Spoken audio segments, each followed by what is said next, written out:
Hi. Hi, guys. It's me, Freak Bob. First game got restarted? Yeah, I can see that. I have it on my second PC. I can see it. Speed Demon, it's a pleasure to see you. Welcome back to the stream. It's a pleasure to see everybody who's come on back. We've got... Who the hell do we got here? We got 2-3. We got Flight Vow. We got Grap. Yeah. Plenty of other people also sticking around to watch some NECC. Now, in comparison to what you saw earlier today, this is NECC, or College Apex, as they like to call it, which I don't know how they get away doing that, but end of the day, that's the name of the league. College Apex has already completed its very first split here just a few weeks ago, where we saw teams like Cumberland walk away with their match point dub at the Split 1 finals. Split 2 is working just as quickly to get its way finished here because there is a LAN in San Antonio for $5,000 coming on up here during May. That being said, most of these teams are there's a lot of teams that have already dropped out of NECC because their points are abysmal. There's a lot of teams that are overqualified here, and it can make for a day. It can definitely make for a day. So Split 1 has already started. We've already had like a week pass through completely. And so most of our teams are currently like, you know what I mean. W, another restart? Cool. We're on a 5-minute delay, so every single time this restarts is another day or another, like, you know what I mean. I'm just sitting here waiting. That's the answer. Hold on. Let me see the overall announcements to see how we're doing for...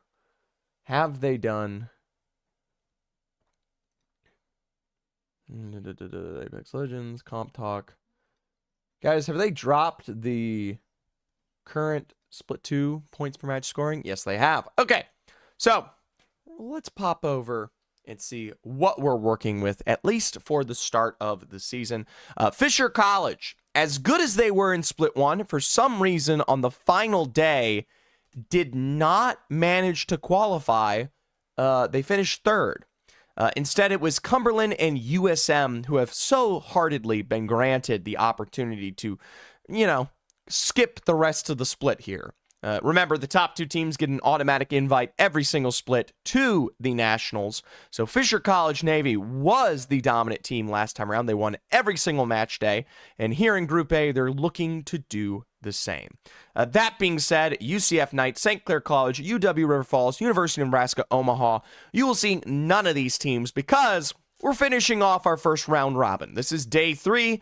B versus C is going to face each other for the very first time, and that should even out a chunk of points that is still left to be totaled here. The totals seem to be some C6 to G6. That can't be right.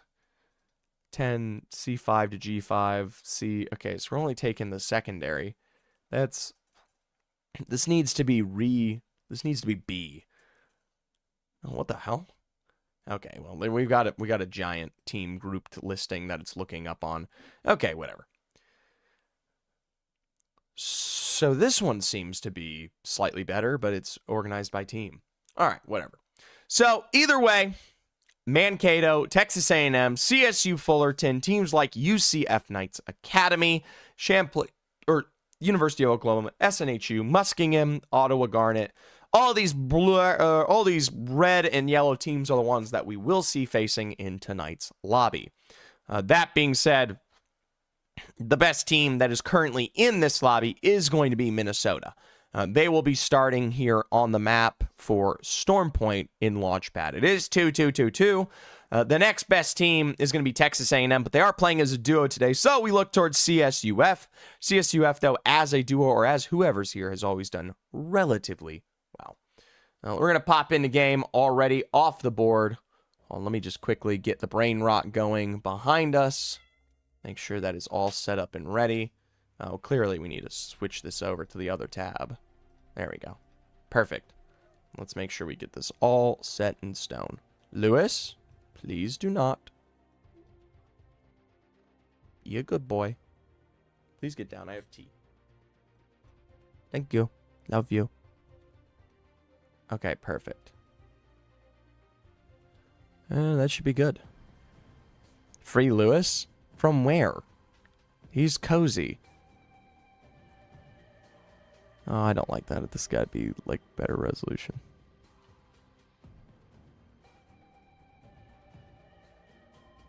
Okay, perfect. Alright, we've changed the brain rot for the NEC for the College Apex stream. A lot of teams missing because of PSQs. Yeah, there's teams missing because of PSQs. There's teams that simply can't make it because of spring break. There's teams that can't make it because they're chuddy. It's a whole thing.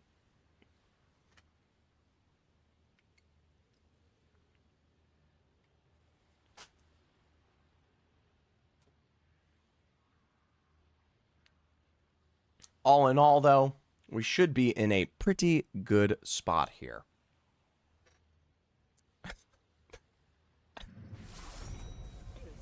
The games have started over on my second monitor, so it's going to be one quick match restart here. I believe this was the last one. And yeah, I mean, it is what it is.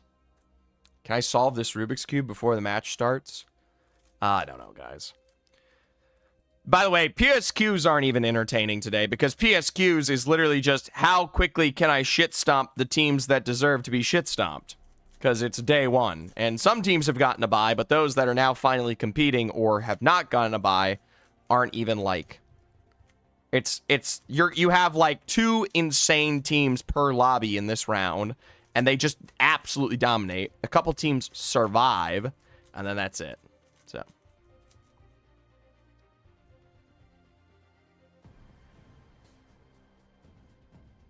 there we go. Quick solve.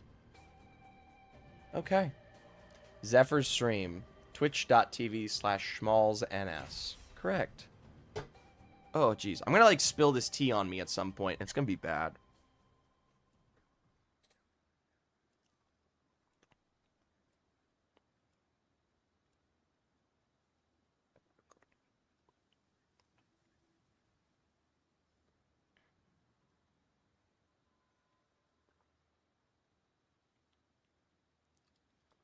Holy shit, it's Cubby.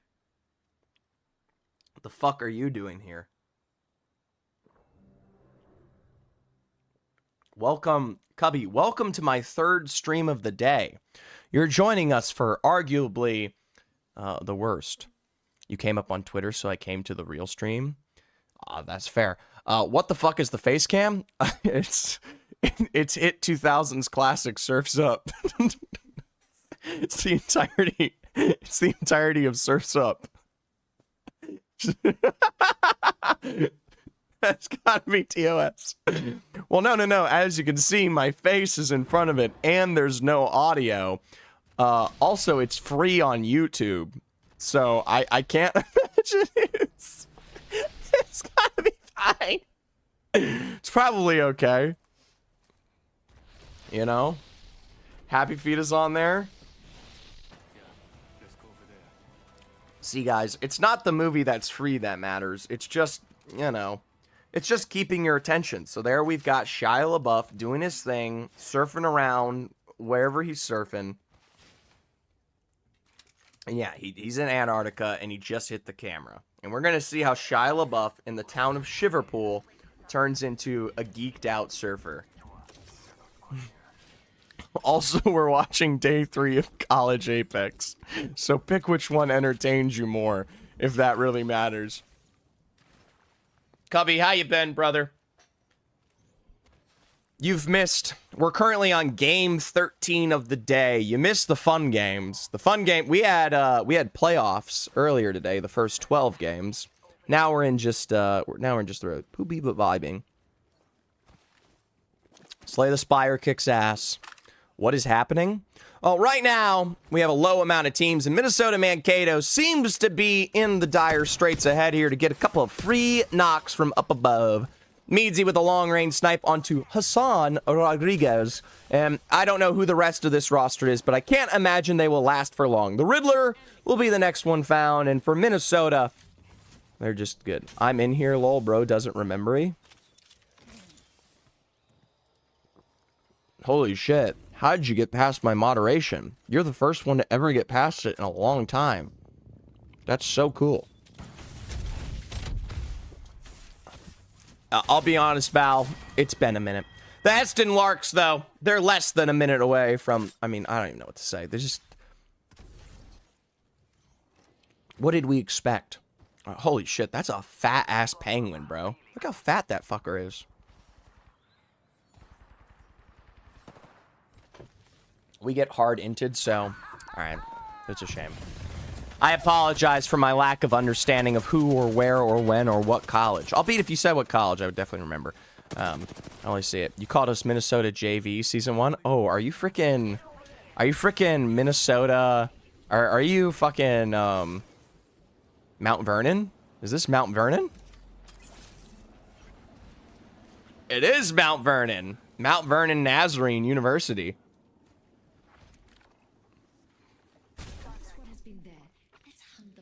See, I remember that. You Ottawa Garnet was kind of dog shit earlier today.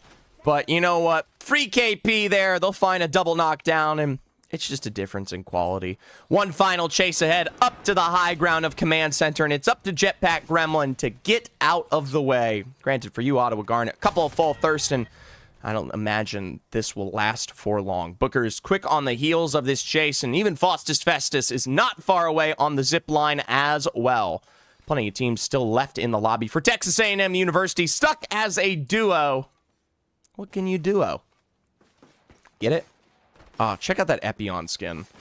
Yep, that looks good. Anyways, check out that Epion. Ugh, I love Gundam. Oh, I love Gundam so much. I really want to buy this entire collection of it. And I have 31 days to make as much money possible so I can do so.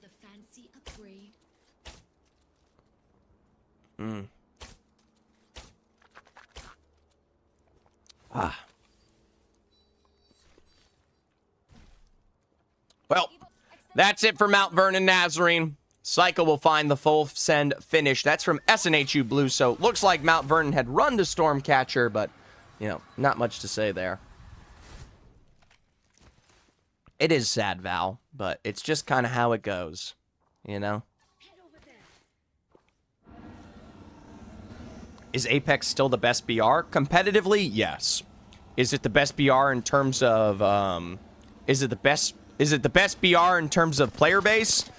Not sure. Fortnite low-key kind of cracked. That being said, if you didn't see recently, like a day ago, they just announced that almost every BR across the globe, PUBG, etc., has seen like a negative 20%, I said increase, but it's negative, a 20% drop in players. So...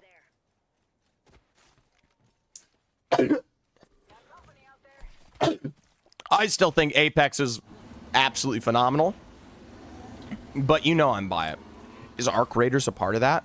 I think it's just time, right? We've been through a decade of battle royales in some form or fashion. We've seen the heights, the peaks, the lows of just about every single one of them. We've seen the copycats, the failures, and now, yes, you have the dominant few that will exist for a very, very long time. Games like Apex Legends probably aren't going anywhere fast. You know, they're going to be around here for, I mean, if they've already gotten through the worst of it, you know, a couple of these last few years, I mean, at 200-something thousand players daily, it's fine. Apex will be just fine. But the BR genre as a whole definitely feels, I think we could all agree, a bit tired. Just like how back in the early 2000s to 2010s, we went through like the DayZ survival zombie genre. Remember that? You guys remember when all we did was have DayZ clones and you had things like 7 Days to Die pop up, or freaking Fortnite? Fortnite was a DayZ clone to begin with, remember? It's just, yeah. Rust started off as like a DayZ clone. Remember when there were zombies in Rust and then they got rid of them? Like maybe season 2 or 3? Too many came out, people got sick of them, and then we moved on from the genre. Such is life. That being said, Collegiate Apex has been doing pretty well the last 2 years since it's gotten its approval from EA. Of course, many, we'll say, organizations have come out with their own leagues. Cubby, I've been covering all of the leagues separately pretty much every single day here. Some of them are more fun to watch than others. NECC has one of the biggest skill discrepancies, but that's because it is new. They just changed their director as of this last split, and more importantly than that, this is technically their second split ever running. So they've had less than a year under their belt. That being said, it is the second or largest prize pool. I guess it is the largest. It is the largest prize pool in all of Collegiate Apex Legends at $5,000. The only caveat is there's only so many teams that know about it. And also, more importantly, there's only so many people out there who have the time to play in all of these leagues. Octane Collegiate is the most dominant of leagues in Collegiate Apex right now. We just saw them finish off 2 playoff series this morning. That was pretty fun to watch. Tomorrow is going to be the next iteration of that with another 2 sets of series for playoffs. Meanwhile, Minnesota, they're going to find them with a nice knock against Oklahoma. Not a slouch of a team here. BvC and R-Saved have been good in the past, and while they are not in Octane this season, I mean, we've seen how good they can be in the right situation. Interceders taking the runaway here on that altar. A couple of port plays to get out to safety, and given how many little teams are in the lobby, they should be able to get a complete recovery here as long as they don't get super aggressively chased out. Teams like the University of Houston, we saw their pseudo struggles this morning. It looks like they're pieces of that major roster. You do have the Law. You do have Alex. No Sir Garson to behold, and you can imagine they might be playing preseason qualifiers. Well, 2 other leagues that also exist in the Collegiate Apex space. You do have ECAC, no prize pool there. Just a lot of Northeastern teams in the college ecosystem. And then you also have Play versus Collegiate, which has just started here, which is, trying to turn a new leaf under the PCL system. That's their new collegiate program compared to some of the discussion we've heard about that with high school. So those are your 4 major leagues for Collegiate Apex Legends. You got Monday, Thursdays, sometimes Fridays, mostly Saturdays and Sundays, and then usually scrims on Tuesdays and Wednesdays, but I believe scrims have come to an end here because of the spring season.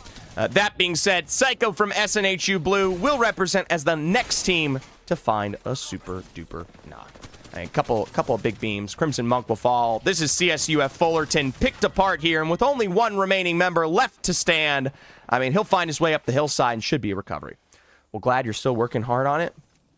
Honestly, streaming has low-key been crazy.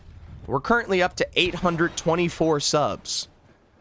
So, not gonna lie, streaming has been a huge benefit. Oh my god, I didn't start the subathon timer. I'm so stupid. Okay, whatever. I can subtract like 20 minutes. There we go. Official subathon. The infinite subathon continues here.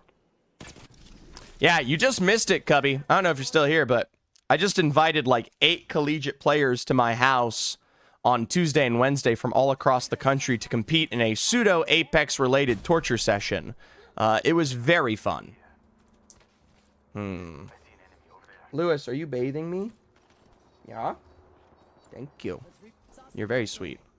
Oh, that's kind of fun. Did you fly them out? Yep, I flew them out. It was a $1,000 prize pool hosted by none other than Zephyr. So, I also had like 5 sponsors for the event. It was very fun. They participated in several events, such as do wall sits till you collapse, or run a mile. They also did like drink poison. What else did we do?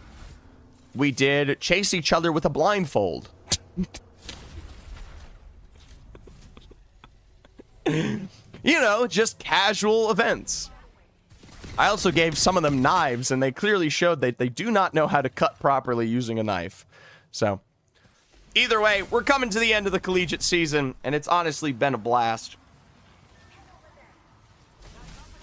Ooh, that's yummy.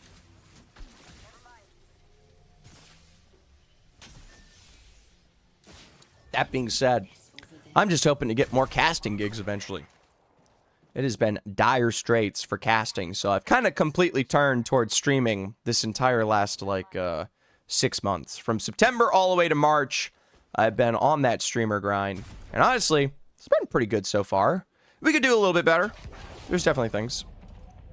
Yeah, it's what's required now. See, I always wanted to do it, but especially while I was finishing up university, I just didn't have the time.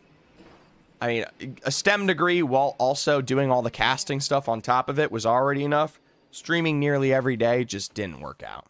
So, now that I'm officially graduated and my degree has completed as of this last year, I get to be a full-time streamer. And low-key, genuinely, pretty awesome.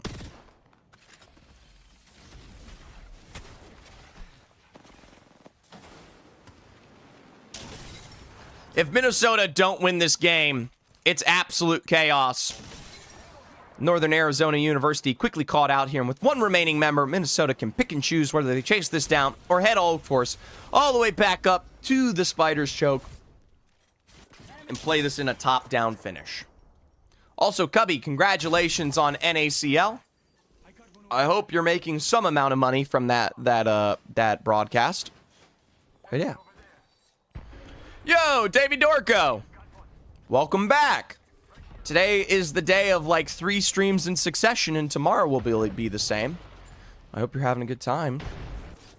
The absolute chaos of collegiate playoffs is tough right now. I'm sitting here drinking my tea, enjoying myself, watching UCF Knights Academy full send it.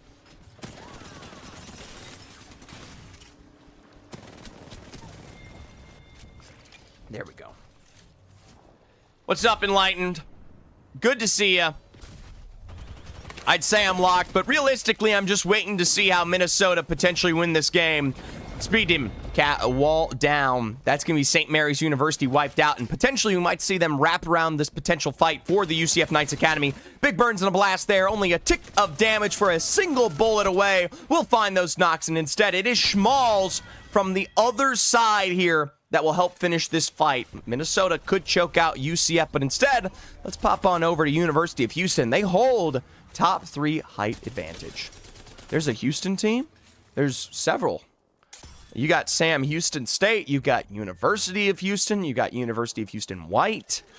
The Cougs definitely have a team, and University of Houston, they're actually top 40 in collegiate. Hell, Davey, at my event, we had the Law, who was from the University of Houston, represent. Yeah, Houston's not terrible.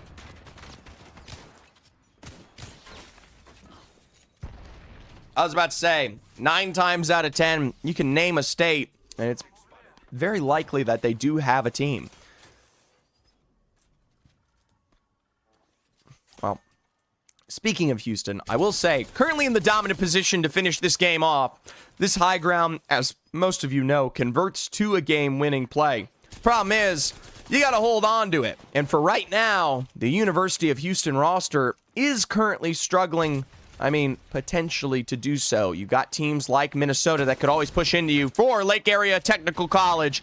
That's going to be Perquette found and pressured. Of course, a little altar portal play down. I don't understand why you'd put it there, given how close. It just doesn't make sense. And for the Mavericks, what makes sense is easy KP and slim pickings here on the other side. A couple of major nades from Kepler, though, does tell me that they're being pressured from all kinds of angles. The Minnesota State Mavericks, they might not have much left on their belt, as Perquette was already brought back to life by that Newcastle on Simply Farms. And with only 2 members left standing, Speed Demon, okay, they do have the altar port play to get them to safety. So, Minnesota might be able to position for this reset, and Perquette's the only one really looking for Lake Area Technical College right now.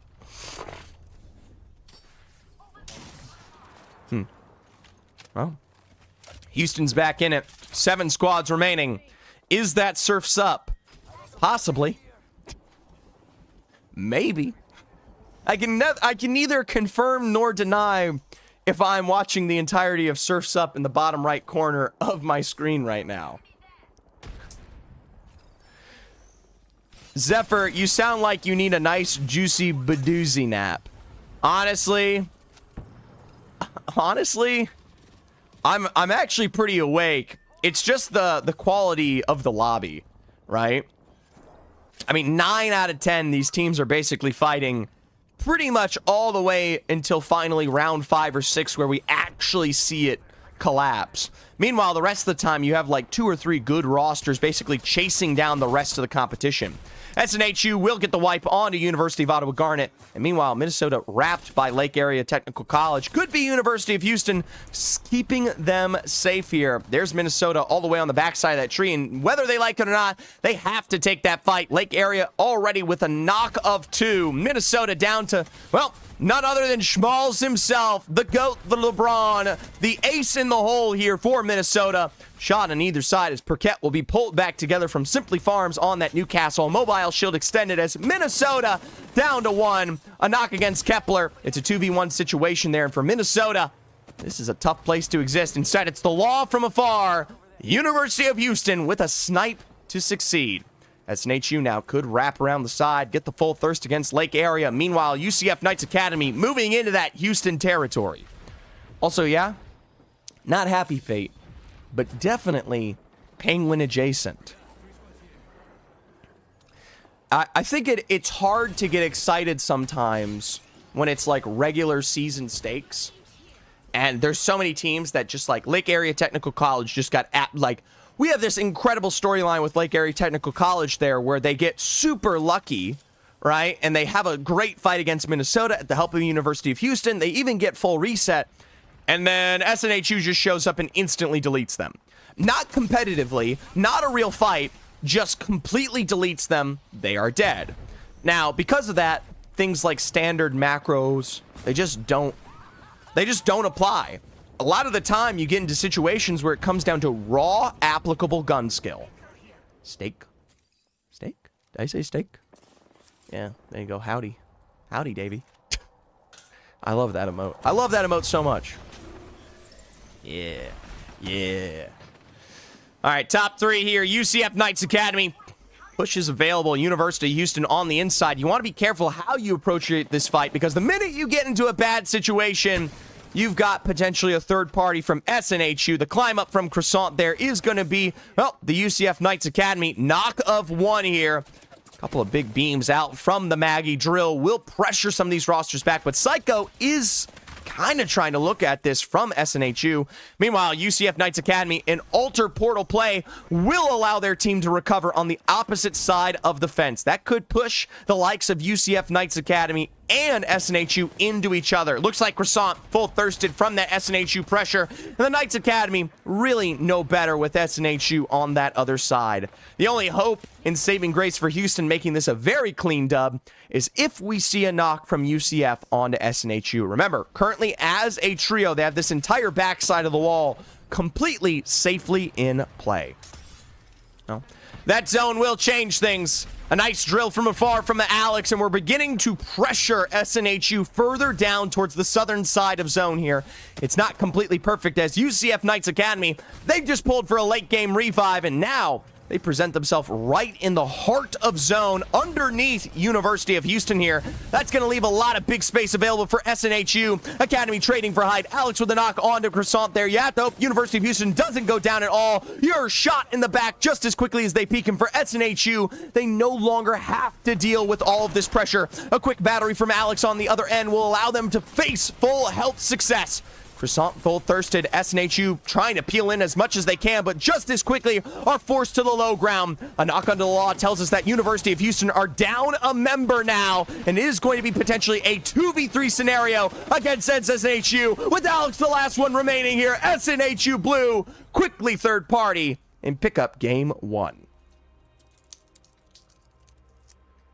It's just how it goes, folks. It's just how it goes. Shout out to UCF Knights Academy for trying to survive that one out from the interior. But in the end, I mean, unless they take that fight successfully against UH, their upper limit for that game was going to be second place. And because of that, teams like University of Houston, they didn't really even get a choice. They had to take that fight because of the setup, and it guaranteed that SNHU were going to win that game. So, anyways, 5 more games to go here. It is the regular season, so there isn't completely pressure on the line. SNHU with 25 points there, 13 KP, 10 for UCF Knights Academy, the same to be said for Minnesota State Mavericks, but because of their placement 5th overall, they actually tie it with the University of Houston Red, who, albeit not as much KP, does find that second place finish. Everyone else We're talking single-digit starts. 8, 5, 3, 3, 3, 2, 2, 2, 1, 1, 1. It's going to be a tough place to be. The big notables that are struggling, though. CSUF Fullerton, currently overall, even though they only played one match day, they did manage to finish it 4th here. So they have a chance to turn this one around. It is going to be a time and a half, though. Meanwhile, Texas A&M, I think they're just a duo for today. They don't even have the opportunity to turn it around if they wanted to.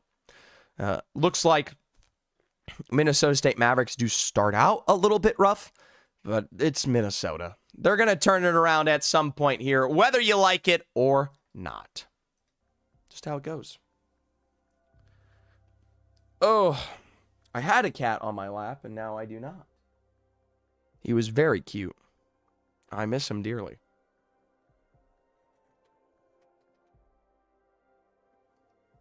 I'm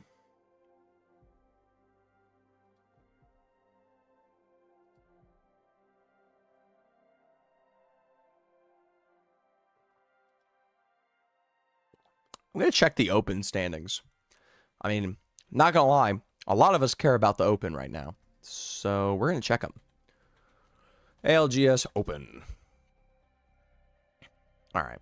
What do we got? Okay. So this is week 3.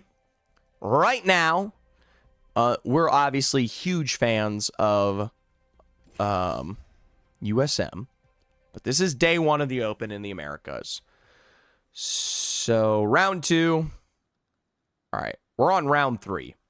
Pioneers will win or finish 2nd place, but have 16 KP in their group 1. RJ Cloak, they're looking pretty good. Who else is in it right now? Yeah. Top 10 move on, and most of these teams aren't really notables. I'm looking for all the collegiate players that are still fighting for this right now. All right, what about Group 2? Zest Fest, they're currently in the lead. Tenacity with the dub. Anybody? Bueller? Any collegiate players in the top 10 right now? I'm not seeing it. Honestly, I just want to see where USM is right now.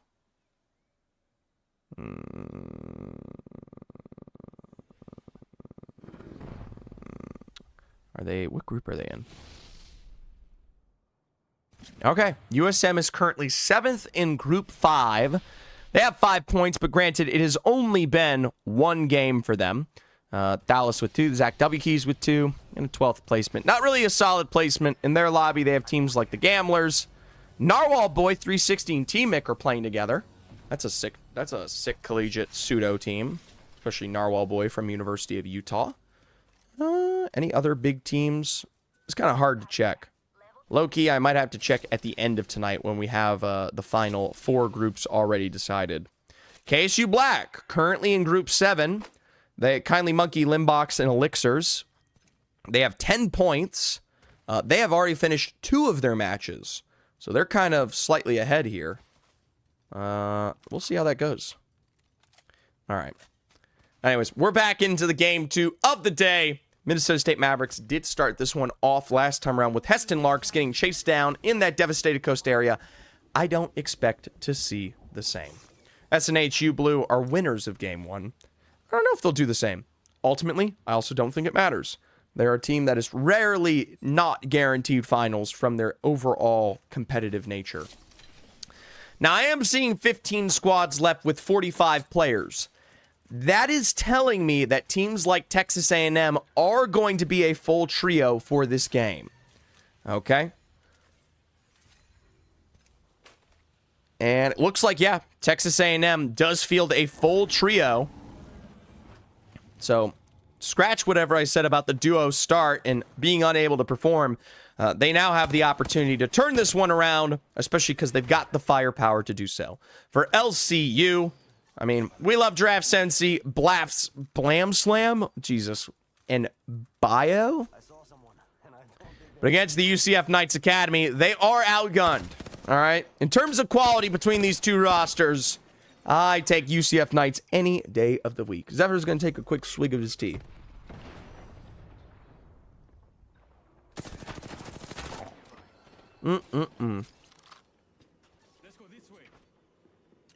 Nothing like some hearty bean juice. Not gonna lie, I would drink tea every day here if it meant drinking tea. Critical. Oh.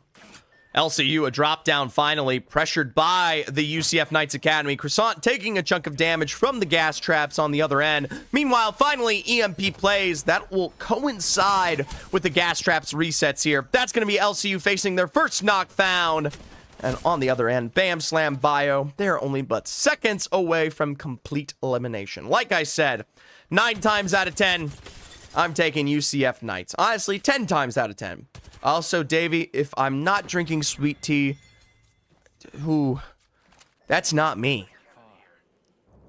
If I'm ever drinking unsweetened tea or something, that is not Zephyr.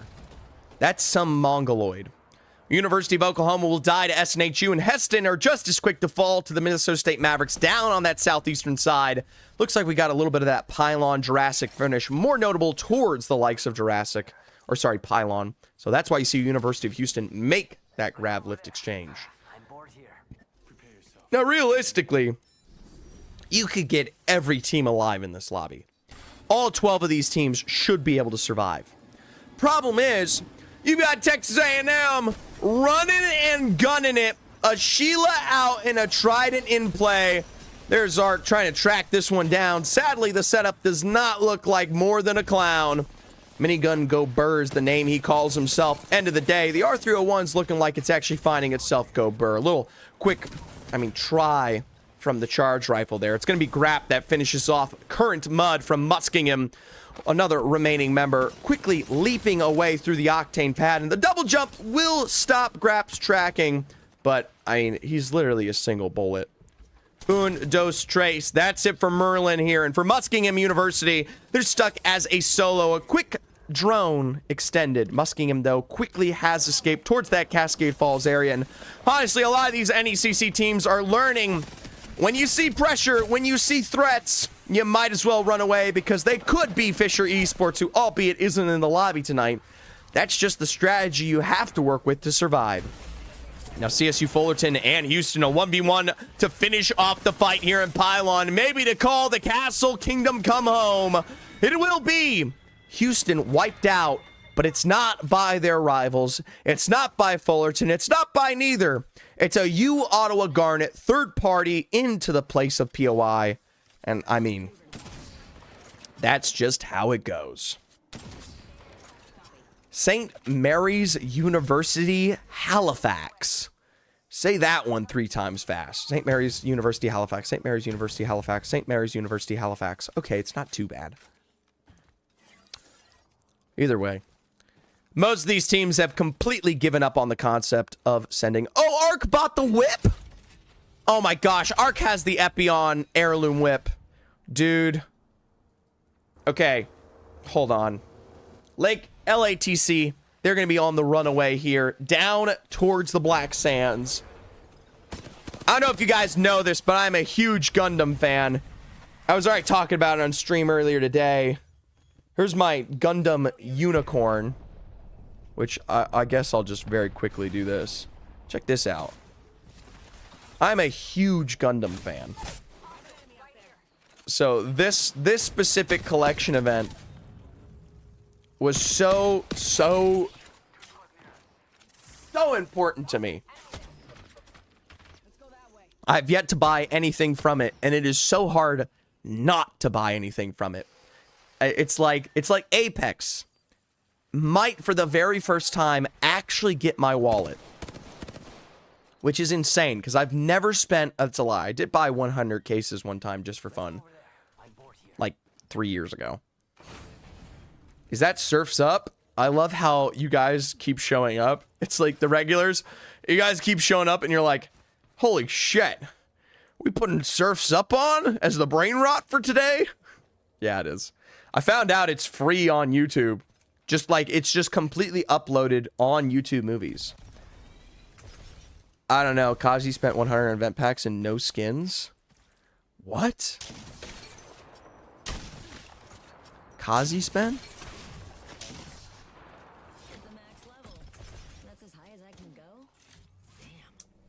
That's crazy. Looks like Mount Vernon. They may face their end. My ex showed it to me for the first time and I asked if plot twist happened and he lied to my fucking face. Okay, but like, what are you gonna do? What are you gonna do when your significant other, or just anybody, this doesn't, when you're sitting there and you're showing someone content for the first time and you're like, does this happen? One time I was watching Speed Racer, and this was a while ago, by the way. I was watching Speed Racer, and my current girlfriend at the time asked me if Racer X was Speed Racer's brother. And it was so good, because I got to say, no, he's not. Of course he's not. And then out of nowhere, the film's like, by the way, Racer X is not Speed Racer's brother. Which is a plot point of the film, because he literally underwent surgery to change his face. He was Speed's brother, and they revealed it at the very end of the movie. And they had you believe. It was crazy. Anyways, we might interview Psycho because they have single-handedly just funneled themselves into the Sheila here from none other than Ark. If SNHU dies completely, I might do a little interview on that one. Texas A&M are chasing this down, and it looks like we might be doing a little phone call here. Do not interview the big Psycho after that. I don't know. You asked for it. What the F was that? It's called Ark's. It's like Schrodinger's box. It's Ark Sheila. You don't know whether or not you're about to run into it every single time you fight a team, because Texas A&M are the only team to point blank pull out the Sheila randomly the minute they full send it. Because Ark relies on that weapon too much. That dude is obsessed with the Sheila. Oh, God, I love looking at Gundam skins in my Apex game. This is so great. UCF Knights Academy scorned from their loss in Game 1, trying to see if they can turn this one around in Game 2. I heard it's since, like, high school he's been on Rampart. Oh, yeah. And what's crazy, too, is he has just as much playtime on Pathfinder. Anyways, Northern Arizona will find a knock onto Urine. Honestly, this roster is looking hot and heavy against the UCF Knights Academy. A quick dive around the back, and it looks like your crypto is, there we go, here, and they'll find it. One last remaining member for UCF Knights Academy, and my only issue is that you didn't finish off Croissant, sitting pretty on that octane. They got all the time in the world to put this one back together outside on the exterior of zone, right there towards Lagoon. Now, LATC and St. Mary's, I can't believe I'm saying this, they're not in zone. There are 10 squads remaining, and these two rosters, LATC I kind of understand because they got blistered and they were playing as a solo who had to go for a revive. But St. Mary's has no excuse. Okay, maybe they do. I've been too busy watching Surf's Up in the bottom right corner to pay attention sometimes. Big Z is, he's teaching, is it Kobe? Was his name Kobe? Anyways, UCF Knights Academy, they'll run right in the face of Texas A&M, and that will be Ark finishing the job. Cody, thank you. Sorry, I've been watching too much One Piece. No, Northern Arizona, realistically, aren't actually fighting this one out. No one really wants to go into zone. Cody, yeah. Hey, Surf's Up is an all-time classic, man. Shout out to Jeff Bridges. That dude, so good. Just so good. LATC have just gotten their way into zone here, and there's not a lot of healing to be had. Mount Vernon will be found out as a rat to take a stay in for LATC. Well, as good as they've managed to survive into the end game. Problem is, you've lost down in Simply Farms, your Newcastle. Big flush found on the other end, and there's an EMP arriving here from none other than Muskingum University. Now beginning to peek the exterior of the zone close. They could always go for the full send here whenever they feel like. Another 88 knock drop from the Sentinel from Current Mud. Nox gas grenade expended, and honestly, I don't think it was necessary. Hell, even still, does find a little bit of flesh. Scurry like roaches they will. Kepler will still find a knock into return on to Muskingum. It's up to Ivy and Merlin to finish the job. And, well, that they will do. Northern Arizona and LATC brought down by the Thunder of Muskingum. We're out to our final 6 squads remaining. You just saw Texas A&M ride on through from Lagoon, a trident in hand, and now SNHU Blue. You saw them falter at the face of Tamu before, and it might be another on the other side of this door. Even still, Texas A&M, they understand how much space is available here, and while St. Mary's University is arriving to the exchange of Launchpad, you're not getting kills. Texas A&M's already rotated out and away, and so 6 squads, ring 5. What is this, my ranked games? Welcome to College Apex, hosted by NECC. 5 of the teams didn't even show up today, and the majority of these teams are definitely gold. All right, I'll give them credit. They might be plat. That's the problem with College Apex and all these leagues getting permission like last year. It's going to take some time till you cultivate quality Apex Collegiate, right? I mean, Octane, it took literally 5+ years to do so almost. 4 years. 4 years to do so. And even still, there's so many issues because it's a BR and you can't make all 20 teams good. It's just not how it works. Muskingum University pushing in from the outside of zone. The quick wrap all the way back around to the other end. Navchill caught out here, and that might be a couple of extra full thirsts to round out the end. Texas A&M is playing outside of Pylon, and while they do have that trident, they're going to need to make a move eventually here. Muskingum is gatekeeping, and instead, the majority of our rosters are just outside Echo HQ. U Ottawa Garnet being one of those confident rosters alongside Minnesota State Mavericks, and realistically, we could have gotten a lot more teams here. St. Mary's will take us down to our final face of 5.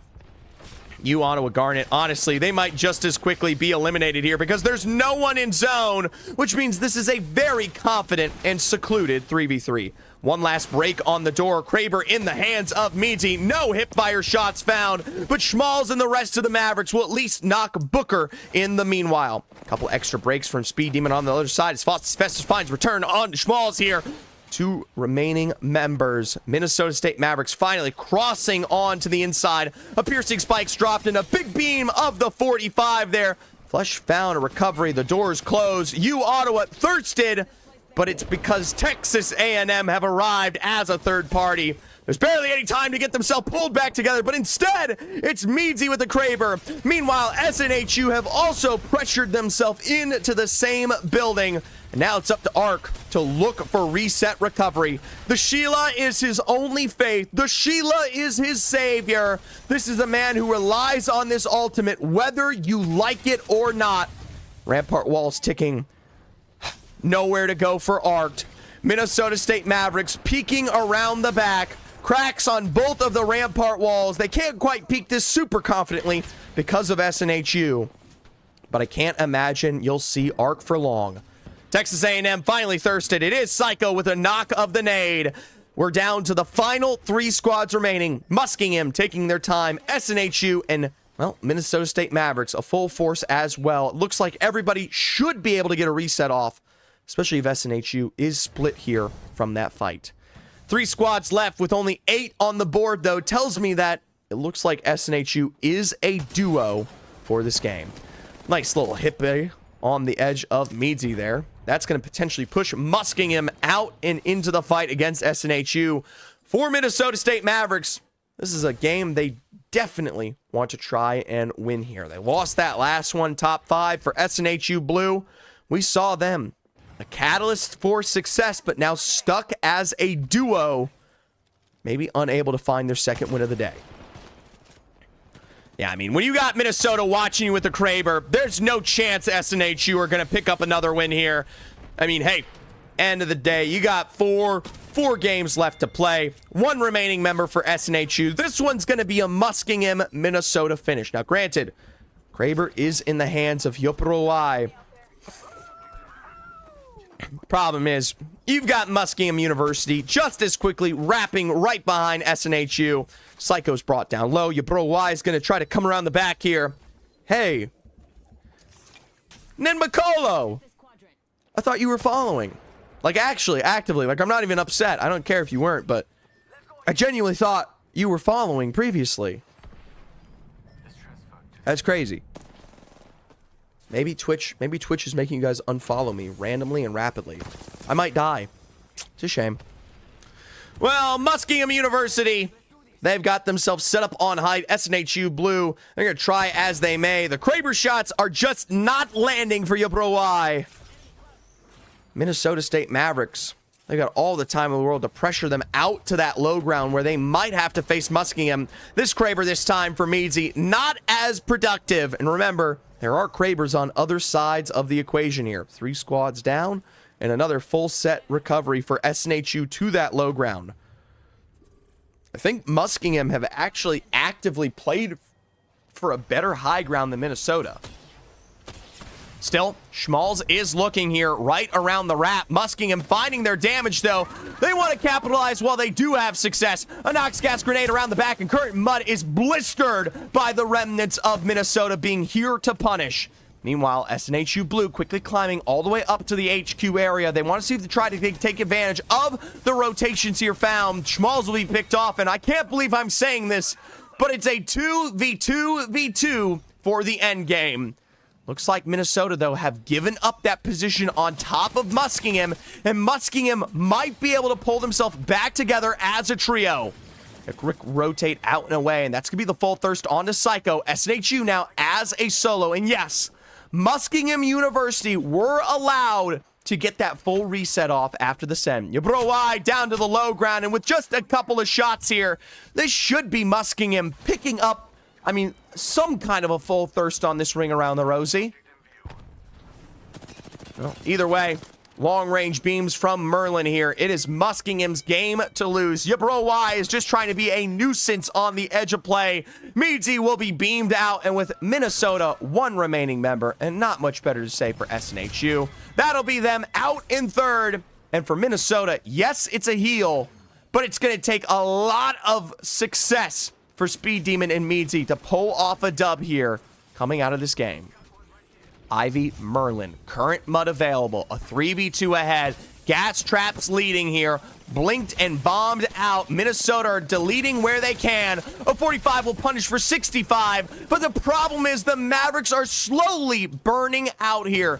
The zone, not much better of an answer. Meadsy's got a little bit more extended range to work with, but Minnesota might have to rotate out the back for just strict survivability.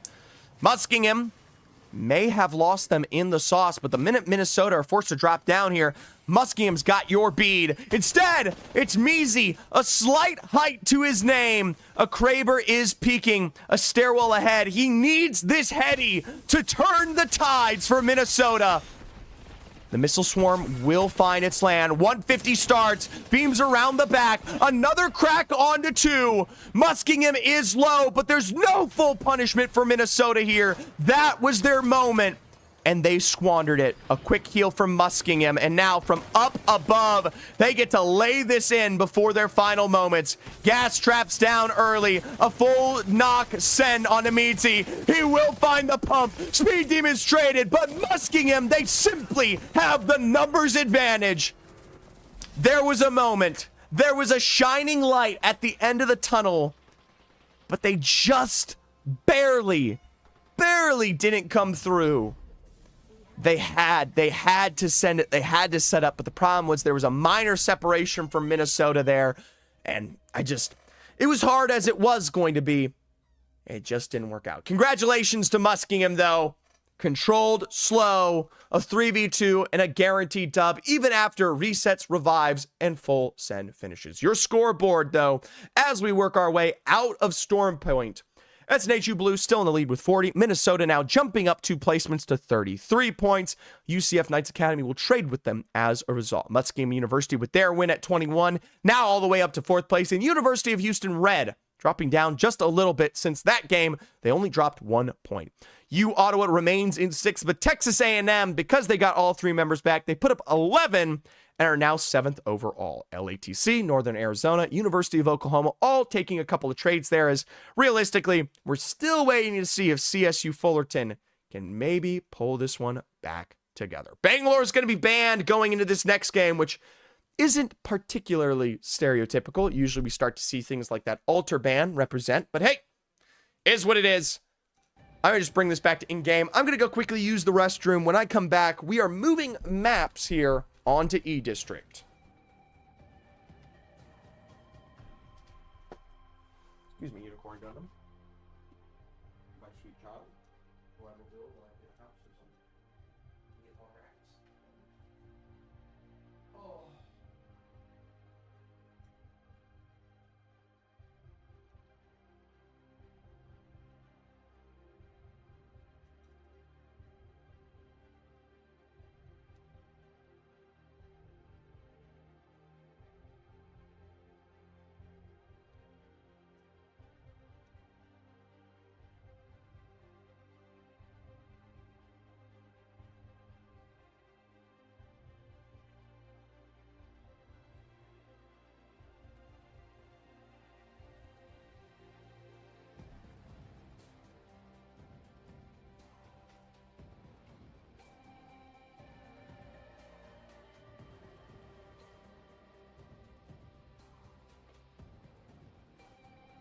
Hi, Lewis. You're so cute.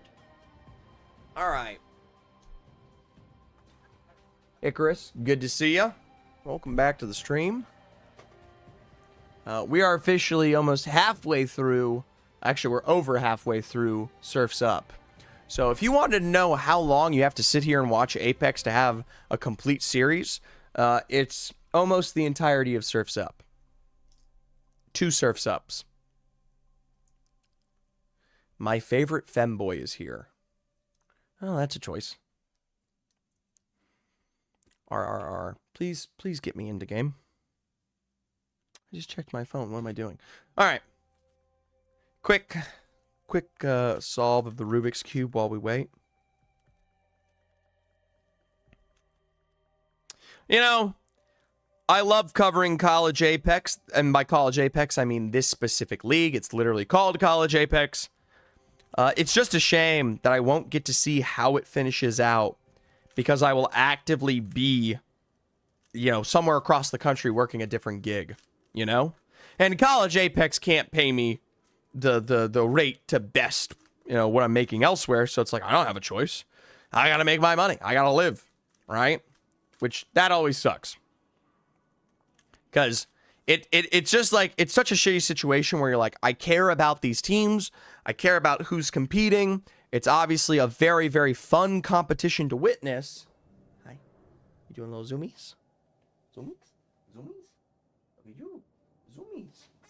Hey, you guys want to see my cat for a second? He's doing zoomies. Wow. Wow, wow, wow, wow, wow. Look. Wow. Wow, wow, wow, wow, wow.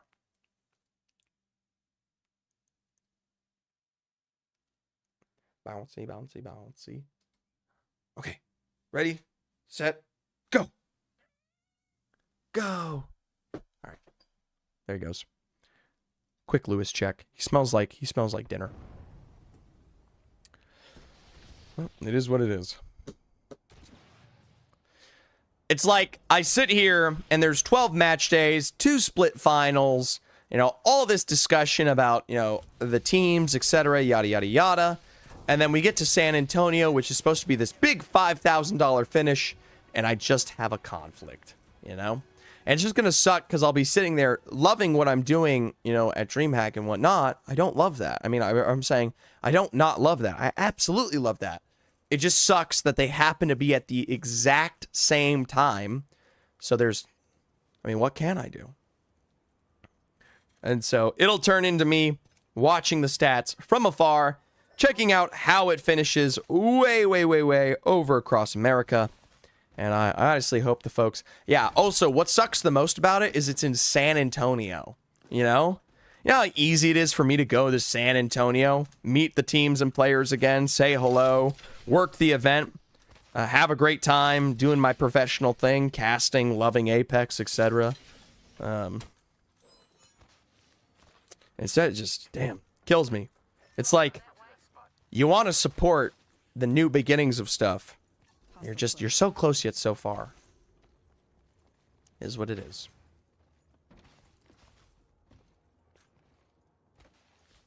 Well, CSU Fullerton, they're a team that needs to start with new beginnings here on E District. Currently near the last place position. Now, taking a fight against SNHU Blue is something they can do, but it needs to be oh so confident at that.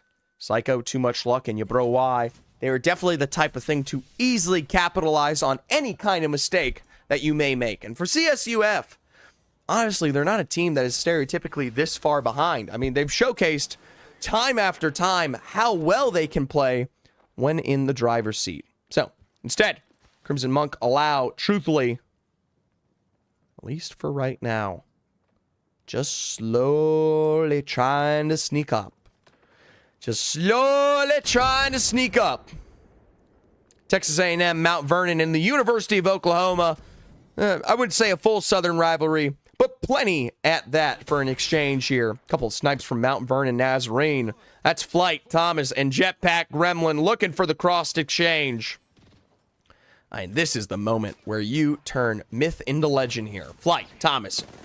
And this is just a full set reset against Texas A&M. Problem is, they're a triple on blue. And they look healthy. I wouldn't even have dropped. The only problem is you've got University of Oklahoma part of the picture, and that's a third party that nobody wants to deal with. Remember, it's just how it goes. Still, though, Texas A&M, a bow check follow through, and that will be Thomas Demand caught out. A couple of snipes available in a way. They did just stick that revive on the low ground if you're listening to the stream overall here.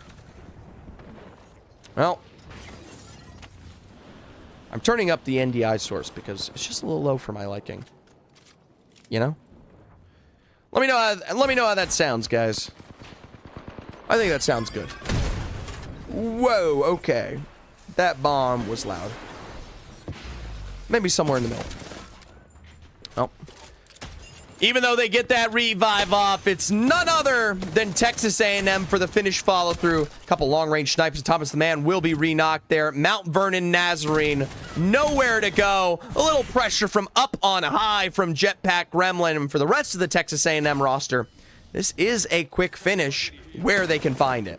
Jake will peek on through, and this is that Texas A&M white member coming on in to help the roster there. One last beam is all they need, and realistically, where is Ark? Dude, Ark. Oh my god, I wish I was still coaching this team. I understand that OU is pushing and you have like a dominant high ground, but do you know how much time you save? Do you know how much time you save by confidently finishing that fight as quickly as possible? I get Rampart, I get Sheila, I get pressure, positioning, and point defense. In Apex Legends, it will always be more efficient to wipe the fight, send it, and then reset for it. Because when you don't, and you set up like that, sometimes, yes, Grap, Jake, whatever, they're able to finish a very easy exchange. But the minute they're not, you are suddenly stuck, your pants down, ankles with shit dripping, and what do you do, right?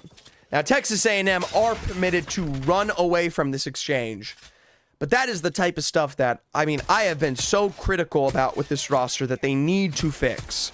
They have to fix this if they are to become someone excellent. It's just, we love the Rampart too much. Muskingum University, winners of Game 2 here. Trade against University of Ottawa Gaming Garnet. And I don't know if this is the last remaining member. Either way, triple take shots don't look that healthy in the end. Current Mud will finally find a bullet upon their noggin. Northern Arizona, Oklahoma, and Northern Arkansas, or Northern Arizona, Minnesota, and Oklahoma. Jesus Christ. All three pieces of the puzzle here down still. Meadsy takes to the height. And that will reveal at least some of the pressure in the area. For some reason, I guess Minnesota, they don't want nothing to do with it. Even as a duo on the exchange against a duo via duo, I think they had the time to play for recovery. Well, either way, draft point finish. We'll talk about the bridge as it evolves. That's usually where you want to finish these games for your dub. SNHU Blue, they are one of those teams that, albeit isn't in zone, might be currently hunting for prey on the outside of it. UCF Knights Academy, a trio here, and might become a duo, solo, and then Nolo. It is SNHU Blue, though, really prioritizing this rotate ahead. Now, granted, they are already in zone, even if the UCF Knights Academy doesn't play ball here. So, they could choke them out. They could choose a choke. CSUF Fullerton is starting to rotate back towards them. Meanwhile, Minnesota, like I said, I really think there was a chance for them to try to play that one out, try and set Schmalz up, but instead, Schmalz trying to take the time to get full thirsted here so they can get a crafter off. And you can see Minnesota split on that exchange. One at the crafter, one at the nearest res beacon outside of zone on the eastern edge. We'll jump on over to LATC, Muskingum University. Their success of Uogawa might bleed into something more here. Couple of full burns against that riot drill, and LATC will find a knock against our previous winners. A Newcastle wall tells me you might not be set up for the thrall. A full send and a Mad Maggie extension of speed will delete Muskingum here as your 13th team. Hey, Ebok. Thank you for the follow, Ebok. I appreciate that. I hope you enjoy Apex Legends and Surf's Up. Oh. Oh, Kepler! Hey, Kepler! Thank you for the follow, Kepler. Texas A&M University. Let's see how this one ends up. SNHU Blue trying to play this one up to high ground. We've seen time in, time out how a simple Sheila can turn the tides here. Grapp is healing this one out, and so the entirety of Texas A&M are now going to be full health. Too much luck. A quick drill up towards the corner won't find its success against the TAMU roster.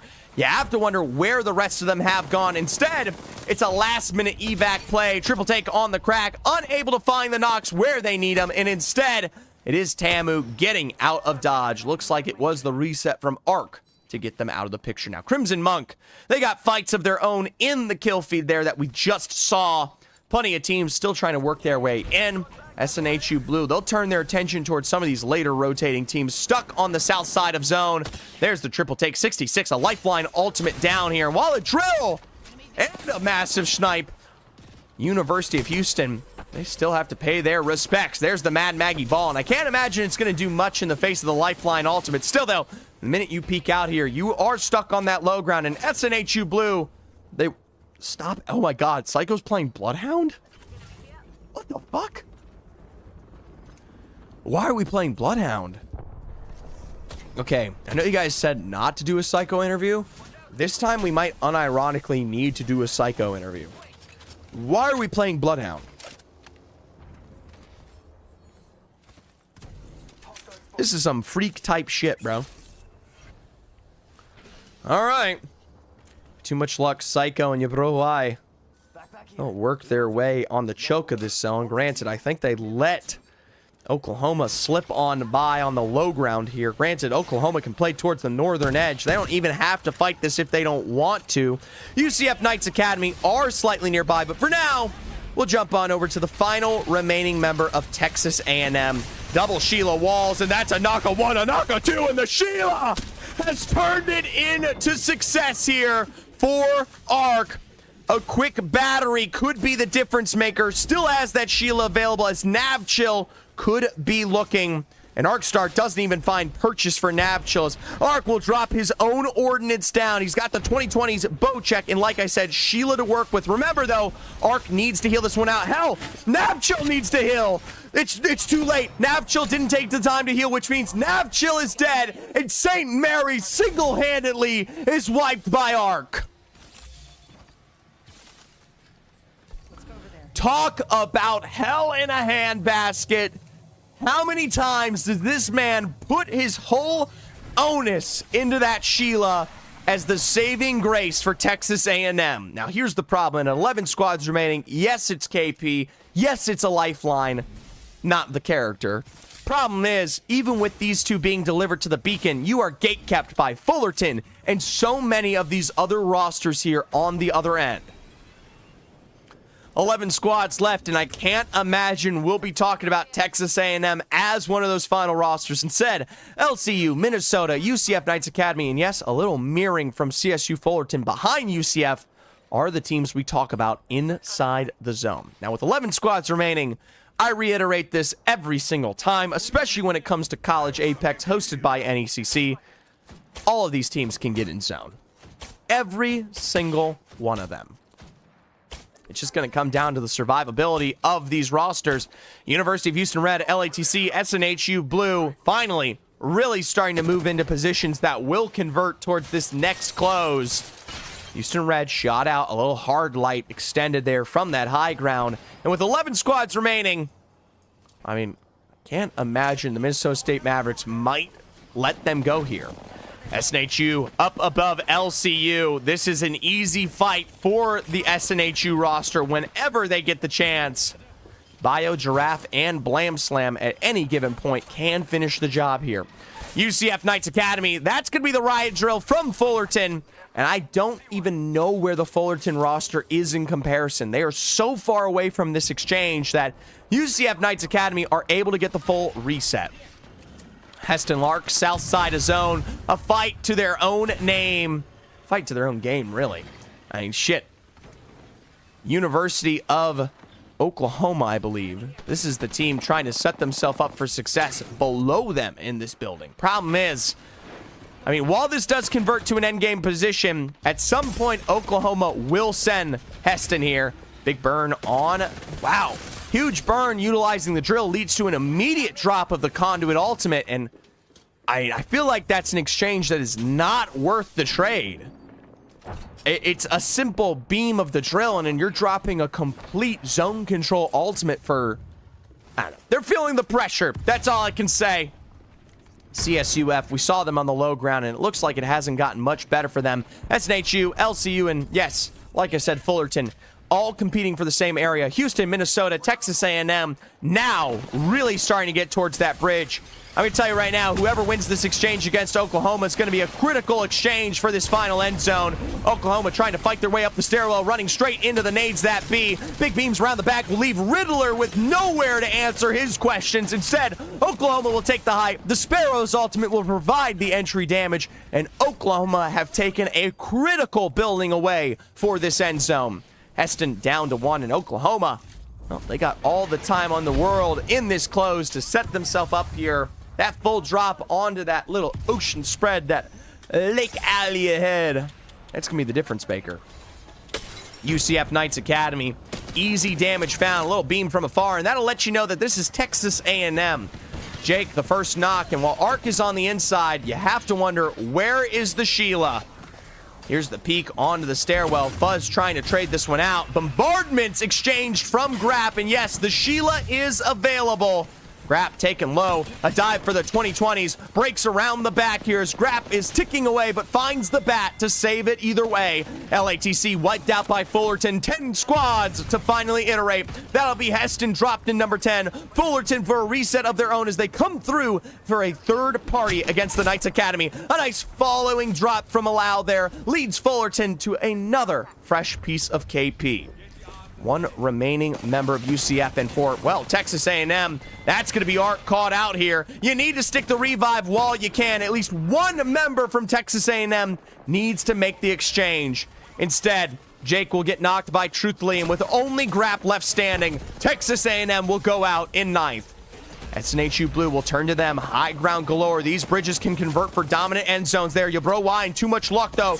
Not the dominant fragger of this team, and it is just as quickly a Houston Red finish. Now they did lose out on Alex, so this is the prime opportunity to third party the exchange. The Law, Carrier, a combined 100 health between the two of them. The overflow for Carrier will get them back up to health as a battery sustained for the Law. A quick revive from the inside of Truck here, and that is going to be the Cougars back on the prowl. UCF Knights Academy, a solo down below. Fullerton, Minnesota, LCU, all on the bridge side. Remember, though, no, this zone, it is definitely LCU territory. CSU Fullerton, portals on the cross. Truthfully, Allow and Crimson Monk There's a chance of a lifetime to finish the job here. Big beams round the back. Oh, wingman shots from Speed Demon. They need to finish this fight for the building because this converts to an end game dub. Leaving it open with too many rosters in play becomes a triple cake stack that just gets so difficult to contest for UCF Knights Academy. Try as they will, you are porting for failure. Either side of your portal is death. And that should be the end of UCF here in just a second. Somehow the year has been allowed to persist. But I can't imagine it is for much longer. We saw University of Oklahoma's success against Heston. They're going to rotate that eastern side of zone and continue to play the low ground. Meanwhile, Houston controls the bridge. It's a bridge that's no longer in play. But even with the drop ahead here, Houston still get their slim pickings on where they want to play in zone. That's Northern Arizona's Rat, found out from Blam Slam with the ordnance explosion. Meanwhile, Minnesota State Mavericks, they've got their knocks, they've got their punishment, and for Houston, their drop ends up in red. That'll be down to our top 5 remaining. Fullerton, Minnesota here in the same building. The UCF Knights Academy and Oklahoma still in it as well. Fullerton for a couple of peak plays. Little do they know, down below that building, there is a free piece of KP in the face of UCF Knights. Couple of nades. Knocks exchanged. Schmalz, Speed Demon, and Minnesota. They've been hunting for their win all day long. The problem is when you're playing building to building, this is the struggle bus. University of Oklahoma, albeit on the low ground, guys, it depends on who survives for the final fight here.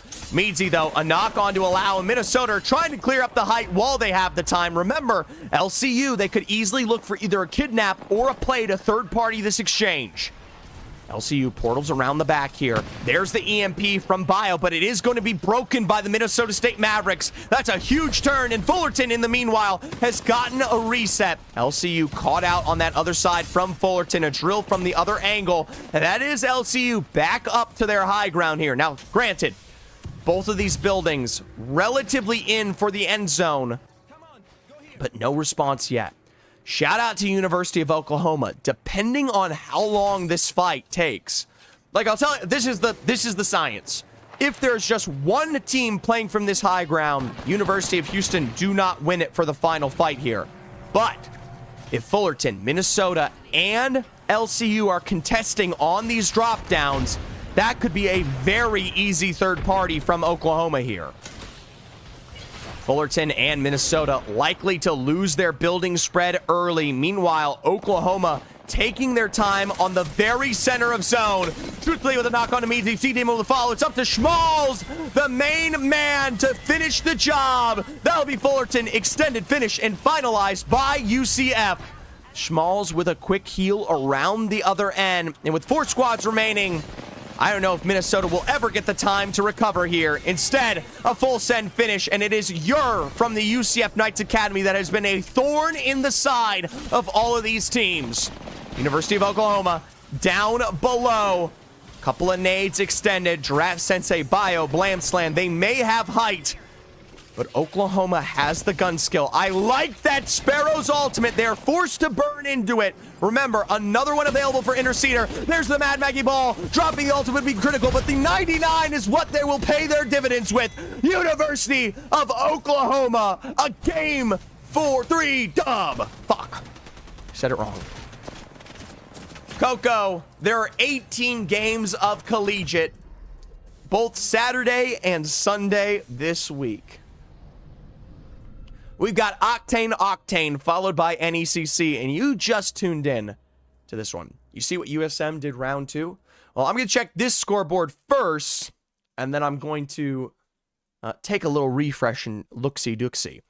Oklahoma 21, CSU Fullerton 15, 11 LCU, 11 Minnesota, diminishing for the rest here. Overall now, Minnesota pops up and overtakes SNHU Blue. They trade positions. UCF Knights Academy still in third. The University of Oklahoma, though, with their dub now, tied for 4th with the Muskingum University with their own dub, 25-25. University of Houston right at 21. CSU Fullerton at 19. That's a big jump for them after they just picked up 15 from that last game.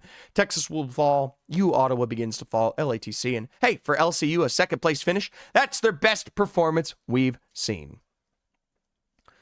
Let me get this quick refresh on my private thing because I got 8 rounds of the Open here. I believe USM is in round Group 6, Group 5, Group 7, Group... Guys, what group are they? Okay. Group 5 for USM. Currently, USM are 7th overall right now. They are currently in their 4th and final game. The cutoff for the top 10 is currently 13 points. Go to Group 9, Round 2. I mean, it's USM. I mean, what do you expect, right? The only problem is how badly they've looked in this last round, which, hey, maintaining is a very hard thing to do across the Open. It is not a small feat to make finals every single time. I have my faith, though, in USM. They've had a 12th place. They've had a 8th place with 6.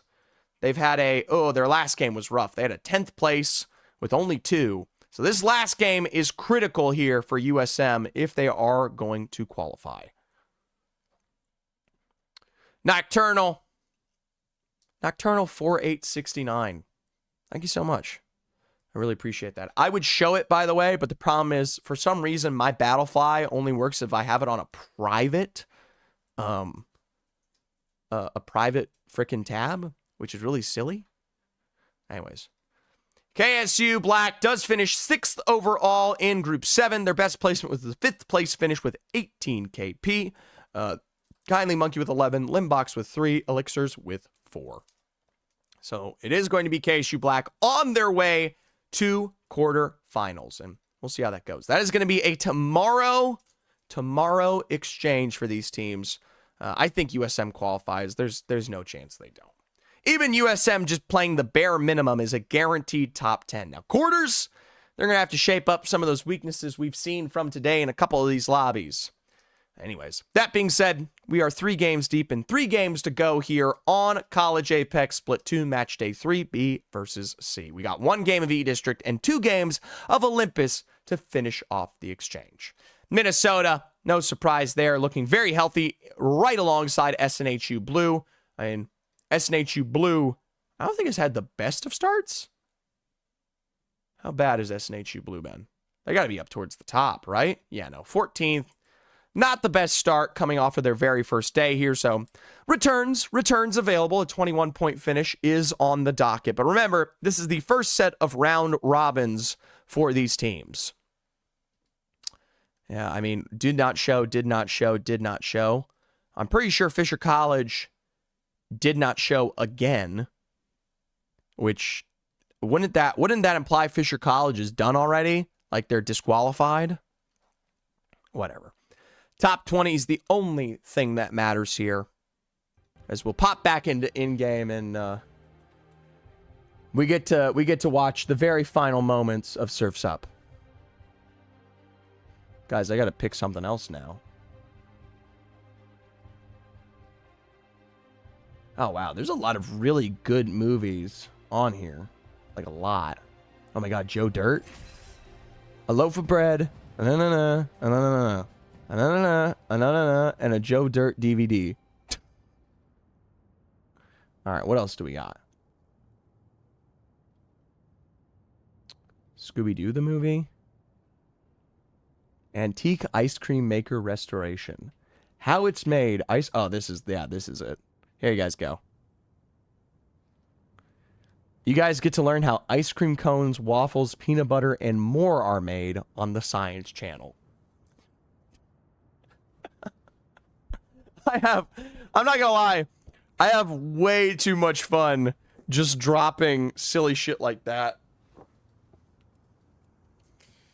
I'm just gonna keep refreshing USMs because I'm pretty sure they should just be done here in a second. Because last time we checked on them, they were going into round 3, and I'm pretty sure Viz and them are fairly okay already. Here, let me see. Is Viz streaming? He seems like the type of guy to stream today. Okay. I gotta sit through an ad. Round 1 closed with a 10-minute delay tells me that they're currently in round 3 at least. So, yeah, they should be good here.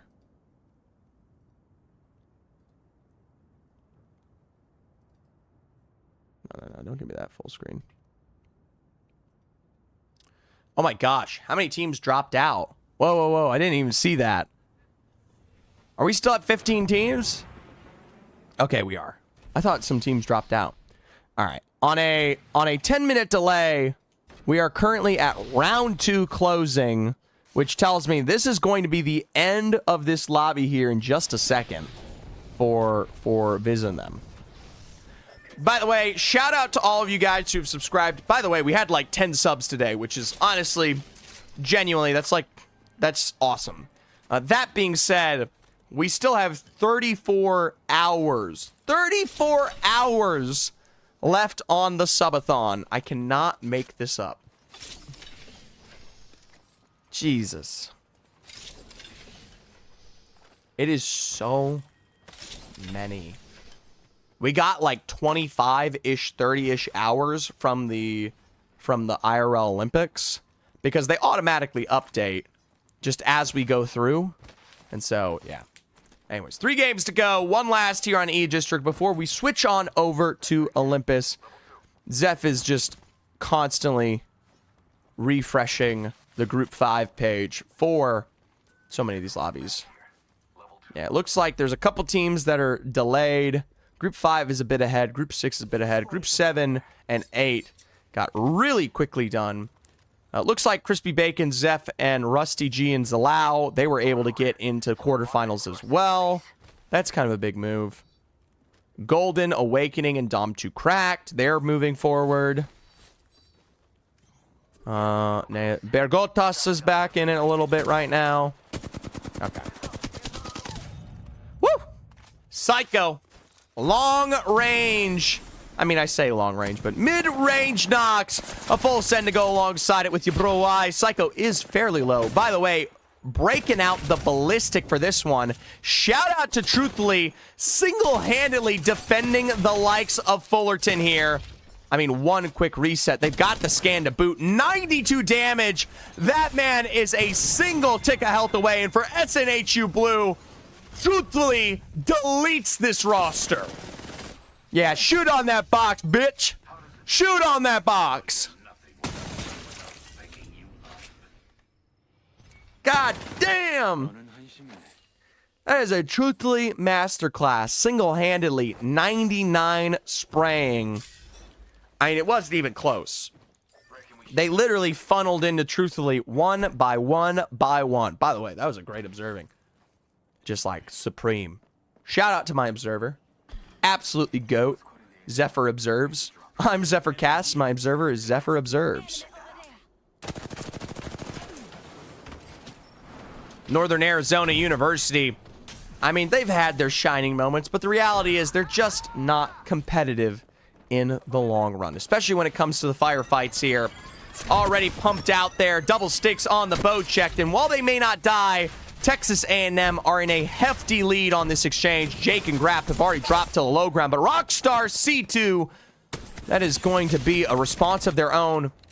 Devo. Oh my gosh, Devo's out here for Jake. Nice nade from Arc up above, and I'd like to see Arc commit, because remember, this is a Lifeline team, and Lifeline teams, if you don't capitalize, they will reset. There we go. You can do it with the Sheila. You can do it with whatever you want. All you need to do is do it. Texas A&M still ahead with Arc right now. A little reset to high ground here. And while they have full thirsted the Lifeline, it is still a 2v1 against Arc. Up on high. A nice boat check knock against Totem of Oranges. And again, it is left up to Rockstar C22 to get a response here. Mozambique out on the blicky. High ground exchange. Arc looking to flicky. Dives to the low ground. Popping him out. A switch to the boat check. And he gets it. Northern Arizona University single-handedly a day saved here by Arc in their final game of E-District. We'll jump on over to U Ottawa because they've got fighting in their own stead. Croissant's got a full thirst against U Ottawa for Loon. Booker and Faustus Festus, they've given themselves a house to call home. But the problem is, with Faustus low, it's time for the Garnet roster to get out. All right, vacate the presence. CSU Fullerton are also playing this one out just as aggressively here. Looks like we got a little bit of a trade. Mount Vernon Nazarene. We didn't really get to catch it, but they got wiped instantly by Minnesota. And now UCF Knights Academy, the third party to this exchange. No EMP is available for the UCF Knights. Instead, going to try to play this one out invisibly against the likes of CSU Fullerton. Lake Area Technical College, they are on the eastern side of this fight. And while there's a double crack against the edge here, not much more than that. They are going to be able to get an escape off. Muskingum University shot from the other side, and you've got a complete sandwich on all ends of the northern side of zone here. I mean, it is just... What can you even say, guys? It's not even a competitive fight. Heston Larks will be wiped out, mostly by LATC. Muskingum University, while they do lose out on one, they might be able to crawl this one back, but LATC are chasing all the same. So, take your time. 10 squads remaining. University of Houston Red is playing Humbert, which might tell me this is a Humbert finish. Maybe. Honestly, I don't know if any of these teams give a shit where the zone finishes. All right. By the way, final knocks. Crimson Monk, the full send onto U Ottawa, has been lying in wait for so long here. While Crimson Monk will be pressured by Booker, it is still a 1v2, and even that's just about to become a 1v3 as they get these resets off.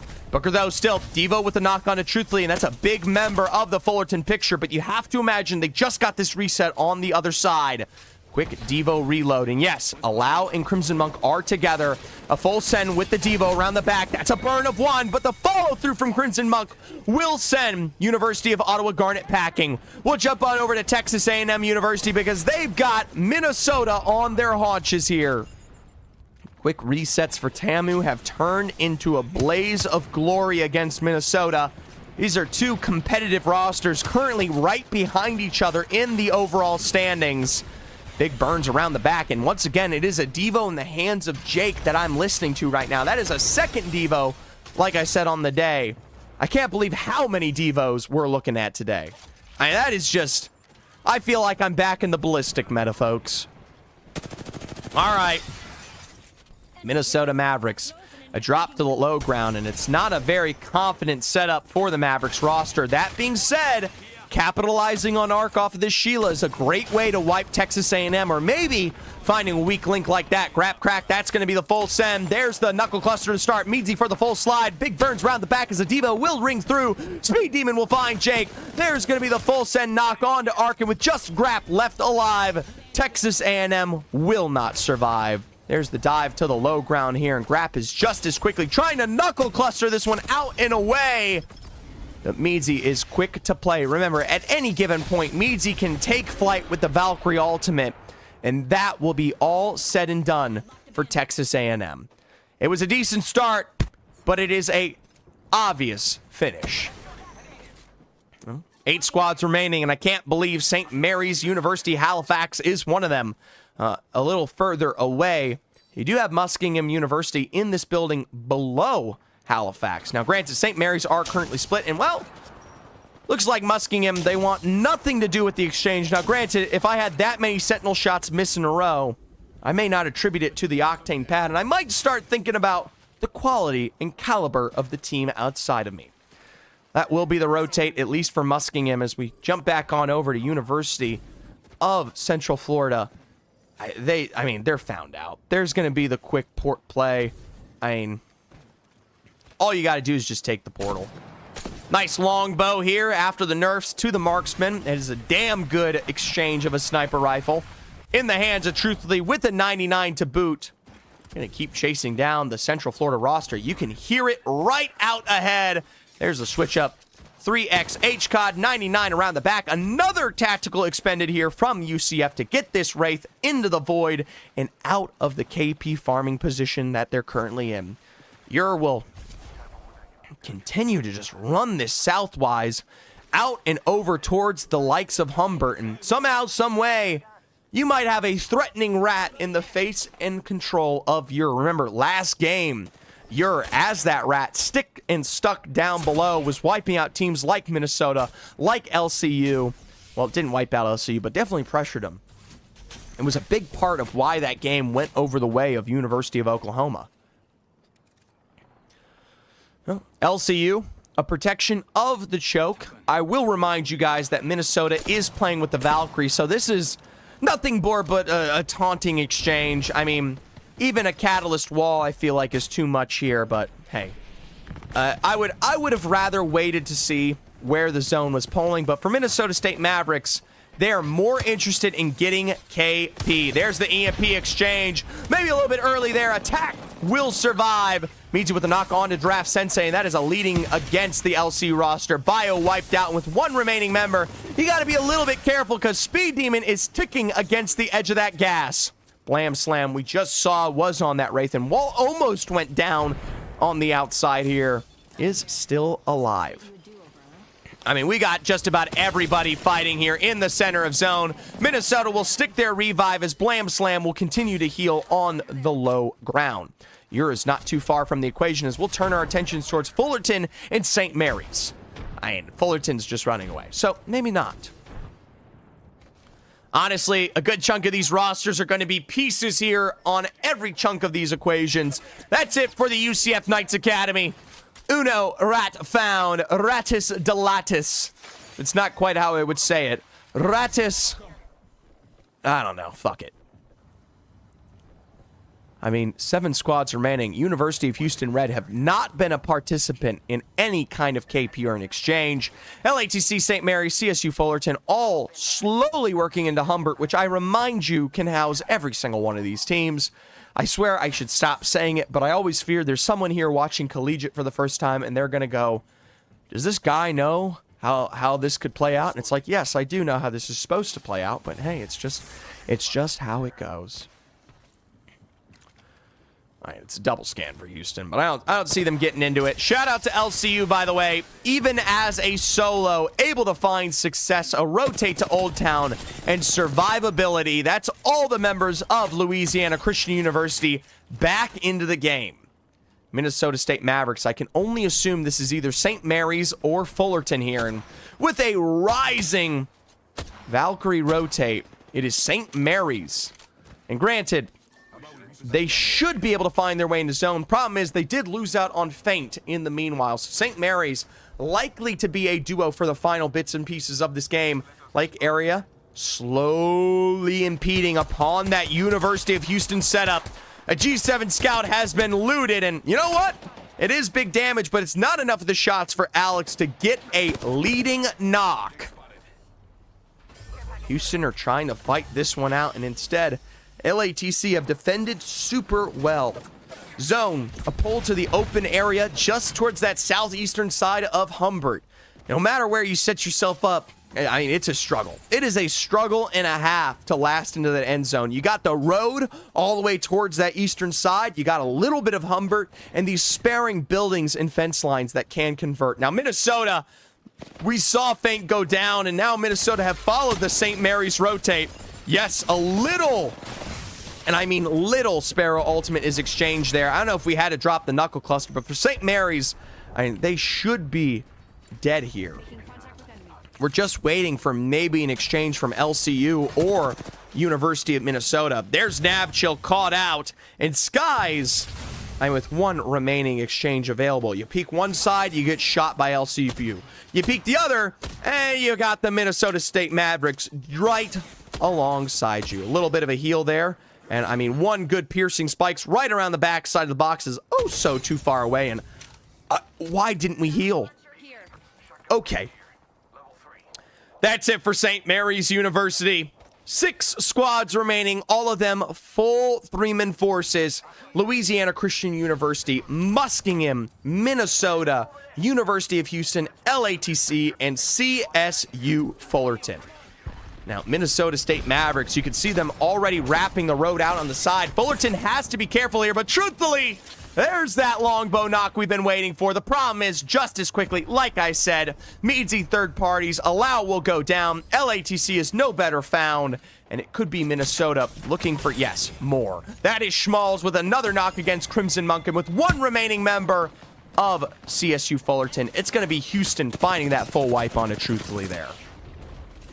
5 squads remaining. Minnesota have one of the more dominant positions in this zone, but this kind of finalization can work its way towards anybody's favor in the right situation. It's a damn good bean for Burkett, but no knocks against Houston. Instead, Schmalz, a wingman from afar, will find that first man down.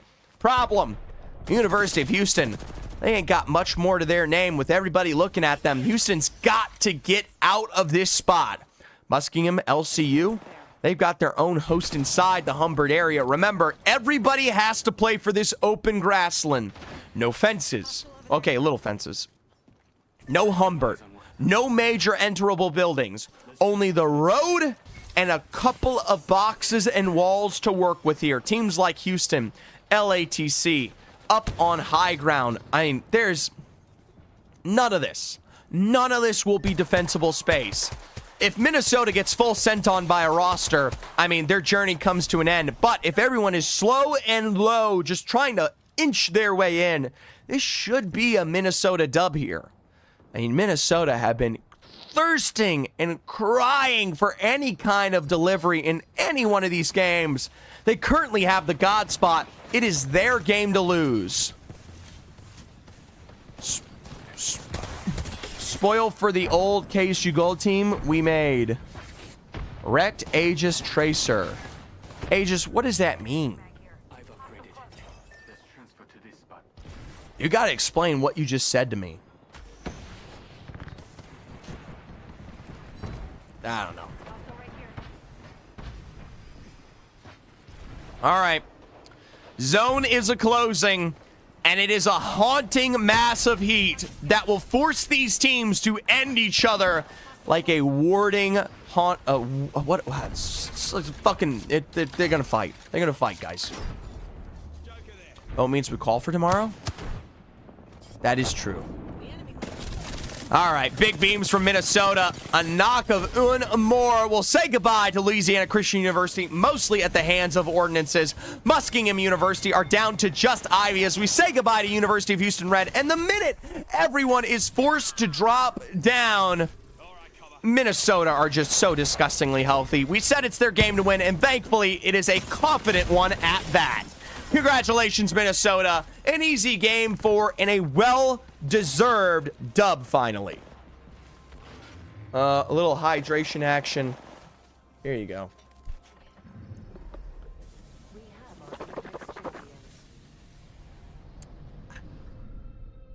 Damn, that is a drippy-ass fuse skin. When did I miss that one? That one low-key looks fire. I like that fuse skin.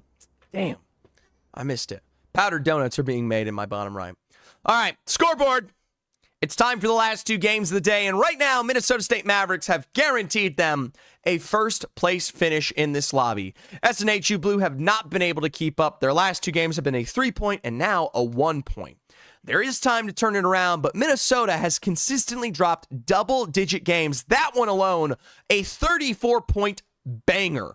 13 for Muskingum, 12 for CSU Fullerton, LATC at 11, and really nothing else. So, Muskingum will jump 2. They will surpass the UCF Knights. CSU Fullerton will also start to climb up towards that top 5 as University of Houston Red are kind of sitting marginal. University of Oklahoma will make a giant drop all the way down from 4th to 7th because that last game was only a 1-point dud. LATC a 2-point lead with their best performance of the day at 11 points there, and Texas A&M University dropping.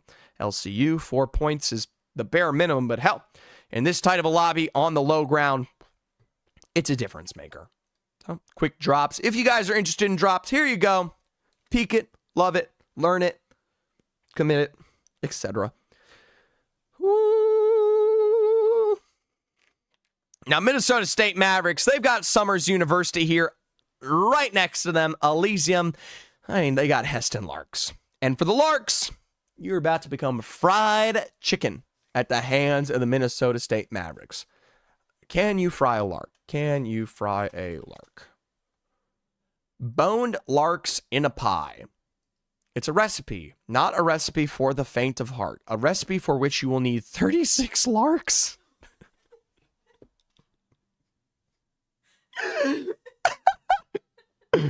Dead larks, to be precise, from which you will remove all feathers, offal, and bones. Why 36?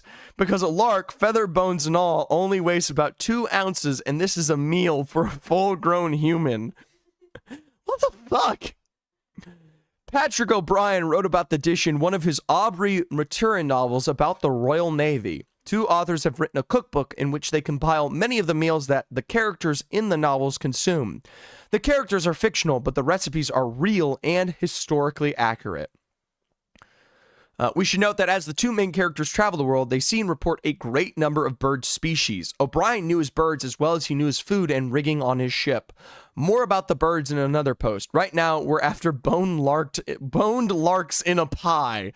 But don't even think about collecting the larks until you first get the other ingredients together. You will first need to prepare the godvie, and for that you will need 1/2 pound of real suet. What the fuck? Forgotten what real suet is? Have you? That's the fat surrounding the kidneys of a cow. Beef suet is what you need for this recipe, and it needs to be fresh. You will mix this 1/2 pound of pure beef fat with 6 ounces of veal. That's right, 6 ounces of baby cow. Throw in some scallions, parsley, ginger, shallot, a raw egg, and salt, and pepper to taste, and it's finished. That's right, it's finished. No cooking necessary? Now you have a pound of godvio, so it's time to start the main dish.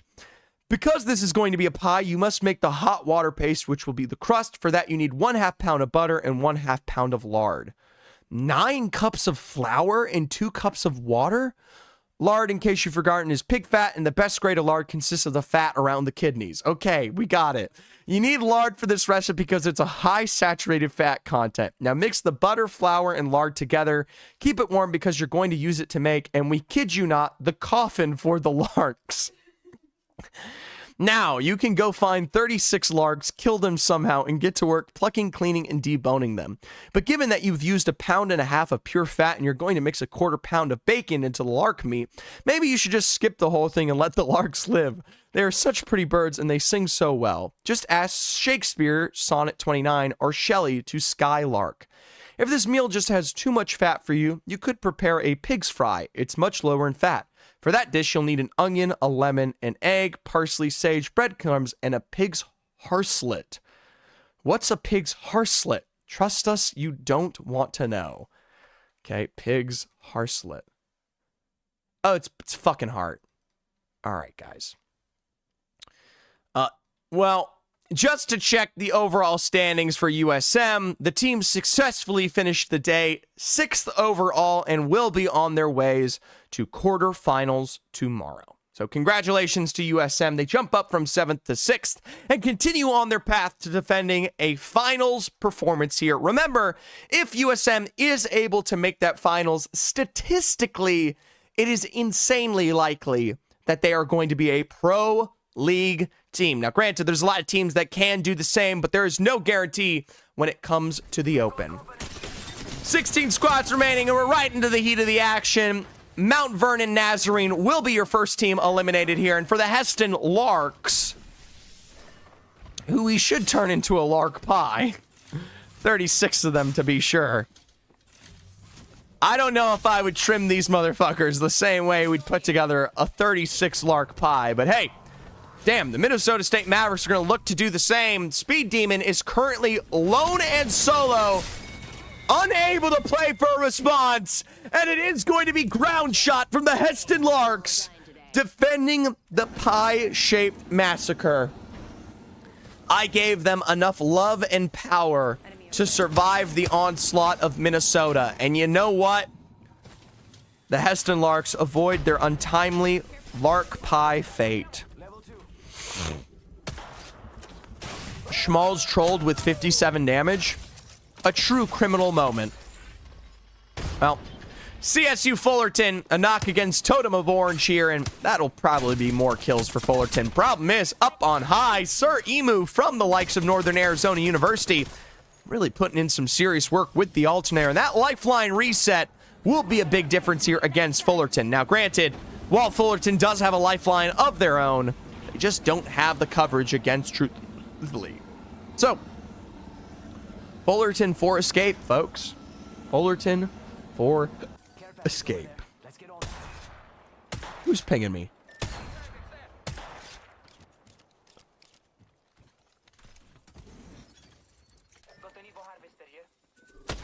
All right. What did I just get pinged? Everyone. Lock sanity. What does Locke want? Oh, he's playing the ALGIS Open right now with Dorkin and Caden. All right, never mind. Well, Texas A&M, always the friend of fashion when it comes to playing with miniguns or Sheilas. Grapp will lead with the Spitfire for now. The rest of the TAMU roster is completely separated from this exchange. So while they do get that knock against Oklahoma and the thirst to go with it, I can imagine we could be seeing TAMU follow this out. Now, granted, Oklahoma is not moving fast, and just as quickly as they stick that revive, I mean, they find themselves potentially on the dive. Big burns around the back here, and it's not enough damage to punish without a syringe shield. Grapp, once again, so far forward compared to the rest of the TAMU roster, and that was a moment to truly get some knocks. BvC taking advantage of that lifeline passive to fly out and away to safety as Texas A&M, they just arrived way too late.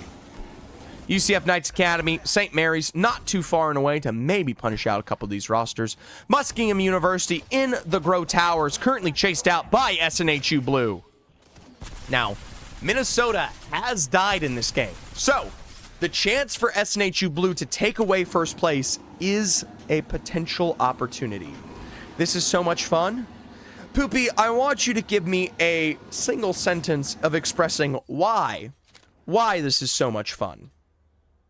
I know it's difficult, but I gotta know. I gotta know. We're just driving around seeing who survives the longest. Good. Finally. That'll be UCF struggling in the face of Texas A&M there. Seems like the academy is now... Okay, one's in Gravity Engine, the other's in Gardens. Okay. I understand. I now understand. Well, the Heston Larks just wiped out the _1 team in the lobby, so by process of elimination, I mean, this should just be easy dubs for Heston Larks. I mean, this is a guaranteed finish. Just wait and see. Okay. You're 5 minutes ahead of me and in my chat, so, you know, I don't know what that means. Some peak tomfoolery is going down. I'm watching Trident's drive past CSU Fullerton in zone. It's a guaranteed tomfoolery gameplay, guys. It's that type of shit that needs the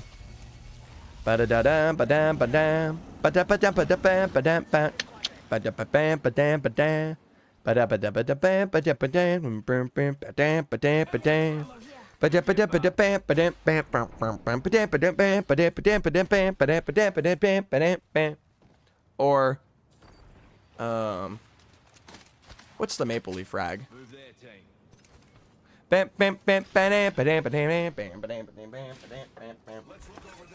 Hold on. Can you guys hear this if I do this? Target spotted. I made the right choices. I'm at max level. Got my upgrade. Let's see where it takes me.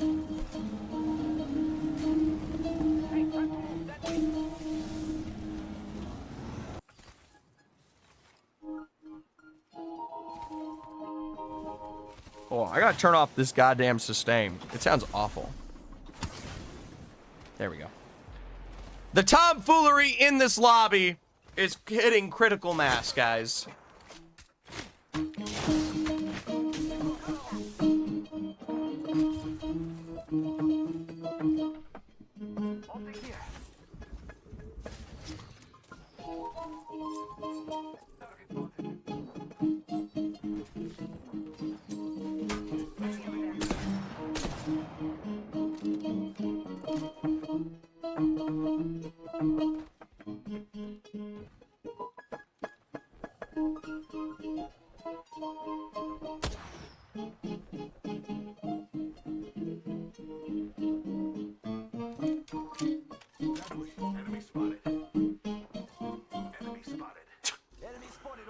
Not gonna lie, that's the vibe.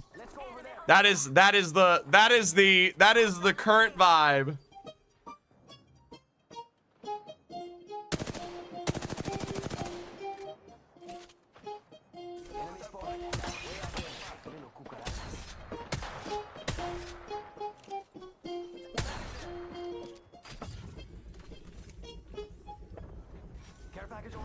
Talented piano player. I've played for like 20 years. Maybe like 18 years. I'm not even that good. Albeit, get me a real piano. I hate keyboards. Oh no! St. Mary's is stuck inside zone. They didn't prioritize the rotate, and UCF Knights Academy's running away.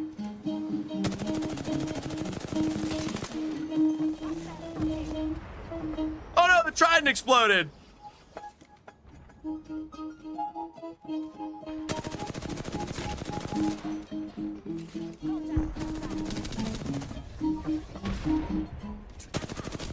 Please die! Die! Die! You can't survive like this. You can't ride around the map for this long and get away with it. You have to die.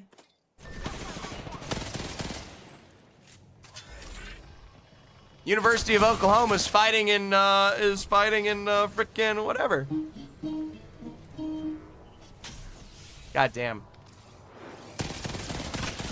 Whoa, whoa, whoa. What are we doing? What are we doing? Holy shit. Oklahoma down to 1, and my lordy. Talk about a hell in a handbasket. I don't know what's going on right now, but he's kind of going off. Realistically, if you give me this kind of horse shit to watch sometimes you just gotta sit here and frickin', you know.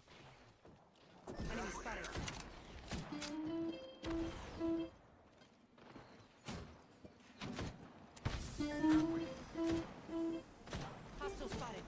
Rival over there. Target spotted.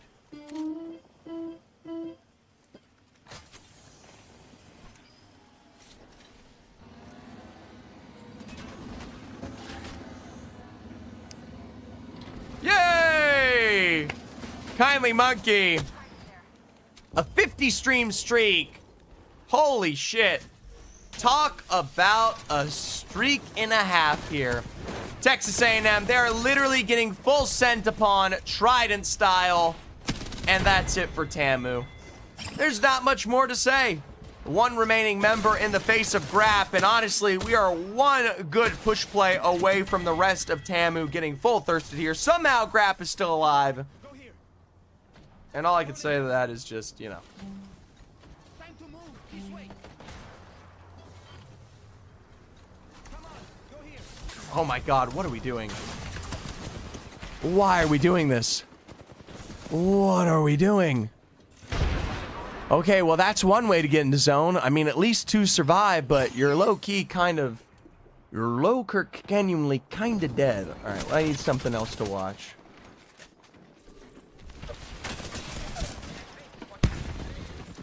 There you guys go, you get cooking videos.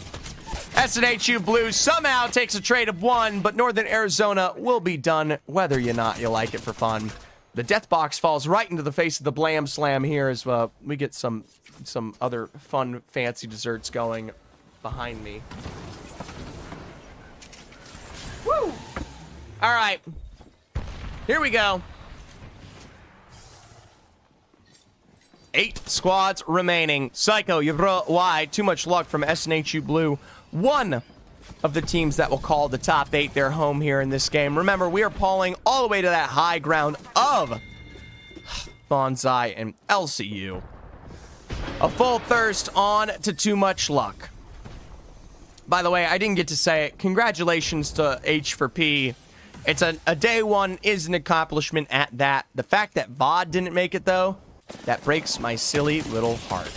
Seneca staying down to 1 remaining member, and with CSU Fullerton the other side of that equation, well, Samara Kill is at least able to find at least a responsive one. A quick zip line play always available. The nades are a landing as the battery, well, is a stand-in. Last for Us could be revived here up on high ground, but Fullerton, you're playing against the lifeline, which means you've already fucked up. Somehow Texas A&M have sustained a revive here, and whether you like it or not, Texas A&M are back in the picture, even if just by one. It's up to Jake. Open level player. Oh no, they got actually saved. Shout out to LCU. Okay, Louisiana Christian University just saved Texas A&M. Their Southern brethren, though, aren't probably going to last for long because LSU are going to keep chasing this outside of zone. A sear in the hand of Giraffe Sensei and Jake. I mean, unless you can get to that low ground oh so successfully and sneakily, LCU's got your name, your number, your address, your location, blood type, and the coffin that they prepared alongside it. Muskingum University, a chokeout here against the University of Houston as the Cougars might be meeting their maker down below. The problem is Muskingum, they're getting pressured from that high ground exterior of Bonsai, so they can't even survive better. Neither of these teams are inside zone, and neither of these teams will be able to survive the walk into zone because on one side, you've got the Heston Larks controlling the upper Bonsai high ground.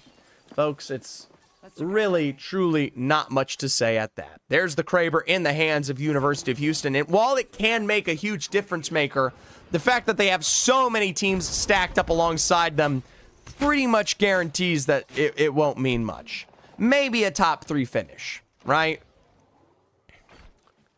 Heston Larks. I liked this high ground positioning.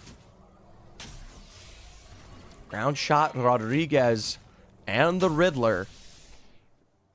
They can easily look for this.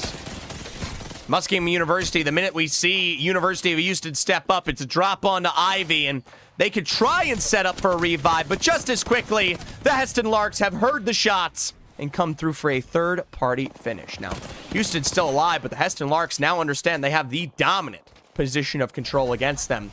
Zone is closing, though, and Houston have gotten a port play to the other side of zone. This still does not answer the Louisiana Christian University or CSU Fullerton issue ahead, though, and you can see Fullerton, a couple of incendiary grenades out and already an investment on that upper height. For Fullerton, though, LCU on one side, Houston on the other. Houston, they've got Heston Larks to deal with from up above, but that won't last for long. LCU will face knock number 1 from Truthfully, but as that Seer ultimate goes down, can't imagine there's enough pressure to hold them back. Fullerton, a knock of their own as Louisiana Christian University struggling as a revive will come through late here for the Seneca Sting down below. That's the Seneca Sting. Last minute recoveries, bolt banners, and a dream. Fullerton, just as quickly as you step up to play against them, though, they are right there waiting and ready to push you back down. LCU draft finish, and truthfully, with one big peak, will wipe out LCU. A nice exchange against the law, and for University of Houston, there was never a chance in hell this roster would last. Big dives and a deep crushing blow from Truthfully there. University of Houston, as they drop underneath, will be wiped out. The Seneca Sting playing the staircase, Truthfully, Kraber in hand. The Heston Larks, I can only assume, are ratting up above here, taking their time, hoping to be that third party in this situation. Honestly, it's a great decision from the Heston Larks. We're not looking at them right now, but if this fight goes awry, it could be at their end. Now, granted, it almost sounds like, if I'm correct, Heston Larks might be on the low ground. Okay, never mind. Congratulations to CS. I thought the Heston Larks were still up there. The answer is they weren't. Congratulations to Fullerton. They just won the game. It doesn't matter how long it takes. It's over. They won the game. It would take absolute, complete tomfoolery inting for this not to be a dub here. Crimson Monk already being more risky than he need be. That being said, truthfully, another Kraber knock against last for us, and it is going to be the Seneca Sting down to one remaining member. The Heston Larks, they do have the Valkyrie for a reset of verticality. Maybe the Octane as well.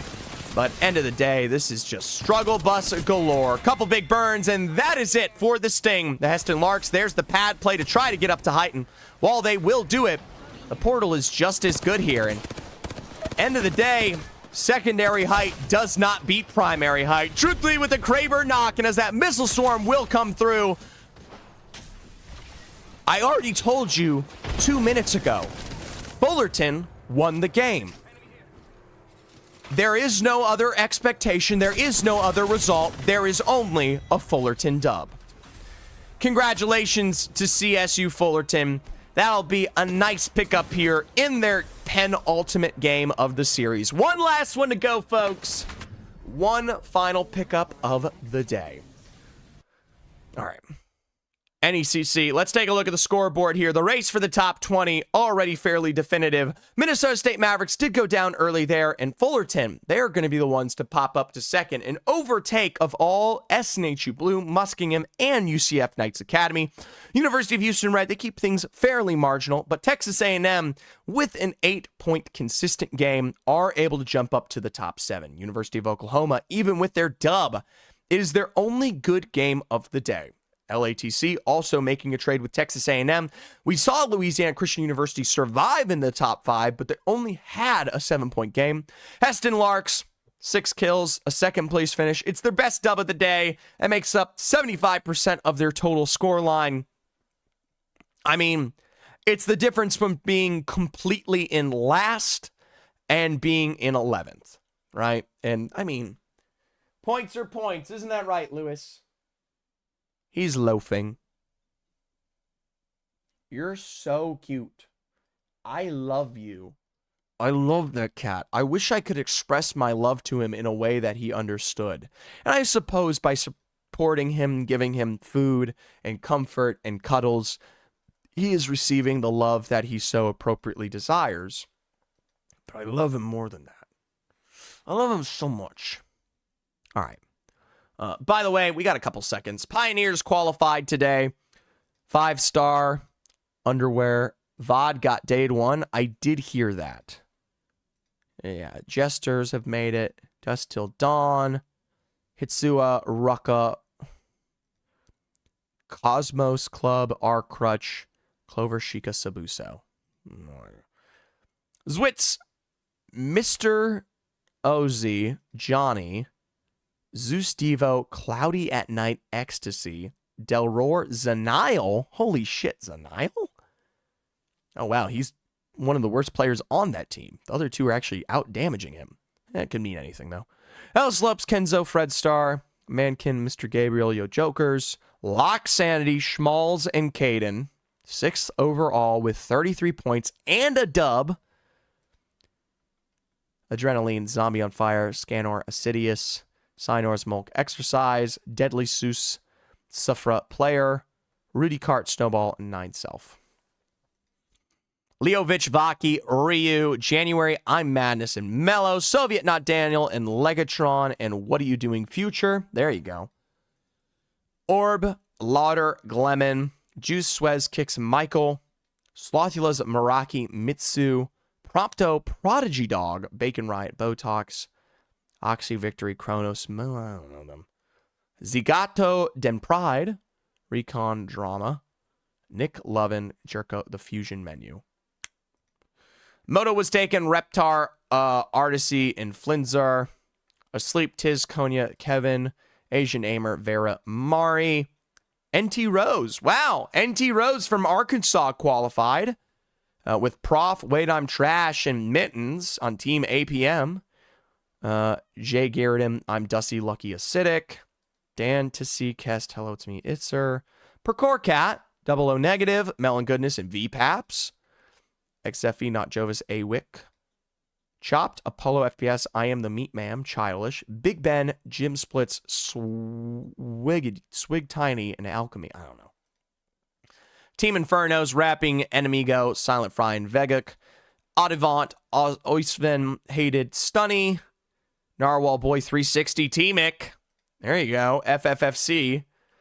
Sarurst, Wraith, Burb, Trebezy, Kazir, Immortal Hashera, Viz, Thalis, and Zach W. Keys from the USM roster. Stalzy, Fumeta, Vangloria, Ryan X, Soda, Awful Music, Unknown Toxins, Haunt, AKS Colors, Dark Cuz, Mark, and Shiro. Aura, Wolves, Reese, I'm Urisk, Urban's Nakugami, That's Swalahi, I am recognizing the name, Vane, Entity Racer, FW Kenji, Fluent Tag, Reverum, Aegis, Wrecked Emporium, and Tracer for Karna Asada Tacos. That makes a lot more sense. Nice roster there. Juxi, James Fearless, Mike Jitsu. Yep. Vesper, Echidna, Zephyrux. El Baymax, Slump Exo. Happy Hour Hacks, Bear Exo. Dex, Wraith Feeds, and Lost Hope. Nice. ZZ, Nomi Momo, Wiz, Diligent Blaze. Azorus Board, Meltdown. Tatsumi, Lazy Hawk Evan. Someone said Carne Asada Tacos. Of course you would peep up to that. Hey, Trev Stacks, Bokio, and Hits Tyler. Miles Bofer, Riley Mechanac. Good roster. Kindly Monkey, Limbox, Elixirs. Mac, Chris, Talus, and Lovitz. Perfections, Voxing. And hey, YMV made it. Nice. Shine at Watsu Once Just. Pains, Freds, Panic, and Keep Star. And finally, your last top 10. Rocks, Exploria Ikem, and Motai Legenta. There's Crispy Bacon, Zeph Zilao, and Rusty G. You got Snipesies, Drop PT, Iquays, Anthem. You got DV Paper, Noisy, Kepler, Golden, Awakening, Dom 2 Cracked. Nitsi, Ansi, Mozzie, Azipijo, Niesel, Panics, Ghost Tills, A Capella. The Green Bean To-Do, Simp, Breezy Damage, Stitchers, Midnight Chansey, and Dante, Montu, Daxter, Nick Game. Most of those teams, I have no idea who the fuck you are. Anyways. Bye-bye, Oklahoma. Oklahoma already went bye-bye. UCF Knights Academy will lead the fight here in Clinic in a 2v1 situation. Should be the end for Mount Vernon here. They'll try to put themselves back together. Quick revive inside the Clinic area. And for the UCF Knights Academy, come on. I mean, Conduit Ultimate, Conduit Tactical, Util on top of Util. It is an expensive recovery for Mount Vernon. UCF Knights Academy are a hell of a lot safer here. Croissant for that quick heal, utilizing center of Clinic. Meanwhile, Ottawa Garnet, this time around, no Loon. This is just going to be Faustus Festus and Booker. No one else is here to play. Maybe a couple exchanges of some nades. And the Minnesota State Mavericks almost made me forget that they were in this lobby after dying so early last time. This time around, it's a 3v2. All right. This should be job done. Booker, Faustus Festus, a peek up on the high ground. A knock on to Faustus Festus leaves one remaining member on the outside. Ottawa Garnet here, eliminated. And we are down to our top 13. Most of this zone, once again, pulling towards that Bonsai Plaza. Sesson, HU Blue, a triple take in a dream against the Seneca Sting. Psycho's got to get this full thirst for the banner reset. Meanwhile, the rest of Seneca Sting, I mean, as a duo, this should be a full send finish. Samara is still here getting chunked out, and this is guaranteed to be a full send. There we go. Big beams. That's it for SNHU Blue. A really rough final game of the day. They could have placed a bit higher in the overall standings, but I doubt they won't make finals. Northern Arizona University in the face of CSU Fullerton. We started off so rough for this team and have turned into an absolute sledgehammer of an aggressive team. That was just a bad cast, bro. I said some shitty sentences there. All right, truthfully, Crimson Monk allow. Come on, guys. Ping, pang, pop. Bing bong. Door's broken. Here's the peak play. That's it for Totem of Oranges. And with one remaining punch, that's Northern Arizona University picked apart here. 11 squads left, somehow 30 players. LCU could potentially follow up CSUF, but I don't think it's necessary. Looks like we got a little bit of an exchange. Seneca Sting here against University of Houston. My main man, the Law, picked off here, but a response from Alex. A dive to the interior. Samara is low. No one's found the Kraken from a drop from up above. That'll be a knock of another 2v1. It's up to Alex. Already sticking this one out, though. Utilizing the lifeline. That's going to be the difference maker. A nice reset as Houston will defend Hammond. A quick jump over to the Minnesota State Mavericks versus Muskingum. The bombardment's been dropped down, and with the ticking knuckle clusters on the other side, you've got shredding damage here, but Speed Demon is low. There's the die. Ivy will be picked off. Merlin's committing. Big beams around the back as Merlin is just a tick of health. That's it for 2 as it's just Muskingum. One remaining member to pick up here. They're going to take their time to heal, and Muskingum are going to take their time to run into zone, hide, and wait, because it's round 1. And because it's round 1 and the majority of these rosters are already dead, you still have the time to play the end game. Now, Heston Larks, they're looking to pad their stats one final time inside Bonsai Plaza. Minnesota State Mavericks, I like this. They're going to go for a full fecal scan. This is going to pinpoint this asshole exactly where they want him. There you go. There's all the info they need. A quick runaway turns into a full break, and with Schmalz and Speed Demon on the other side, you've got him right in the pooper. That's it for Muskingum. A quick finish on the day. 10th overall for their last game of play. Heston Larks, they are inside zone of the Bonsai, and there's the reset from UCF Academy. Big beams from up above, and I can't imagine that's going to be a thirst. One crack to their name, but really, nothing more than that. That's the recovery for UCF Knights Academy, and hell, a nice position in zone to work with for the late game. For Heston Larks, they're sitting on the triple napkins. I mean, they start relatively close nearby here over towards that kind of Summers University area in Elysium. And truth be told, they just barely had the Evo to work with on this rotate. It's going to take some serious sniping to get Heston Larks into a competitive set.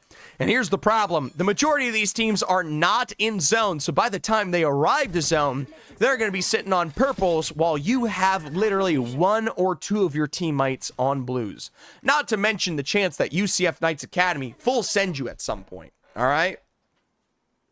Always available, always ready, and always oh so clear. Oh yeah, this is the video that we need to be watching right now. I wish steak wasn't so expensive. I would go full carnivore if I could.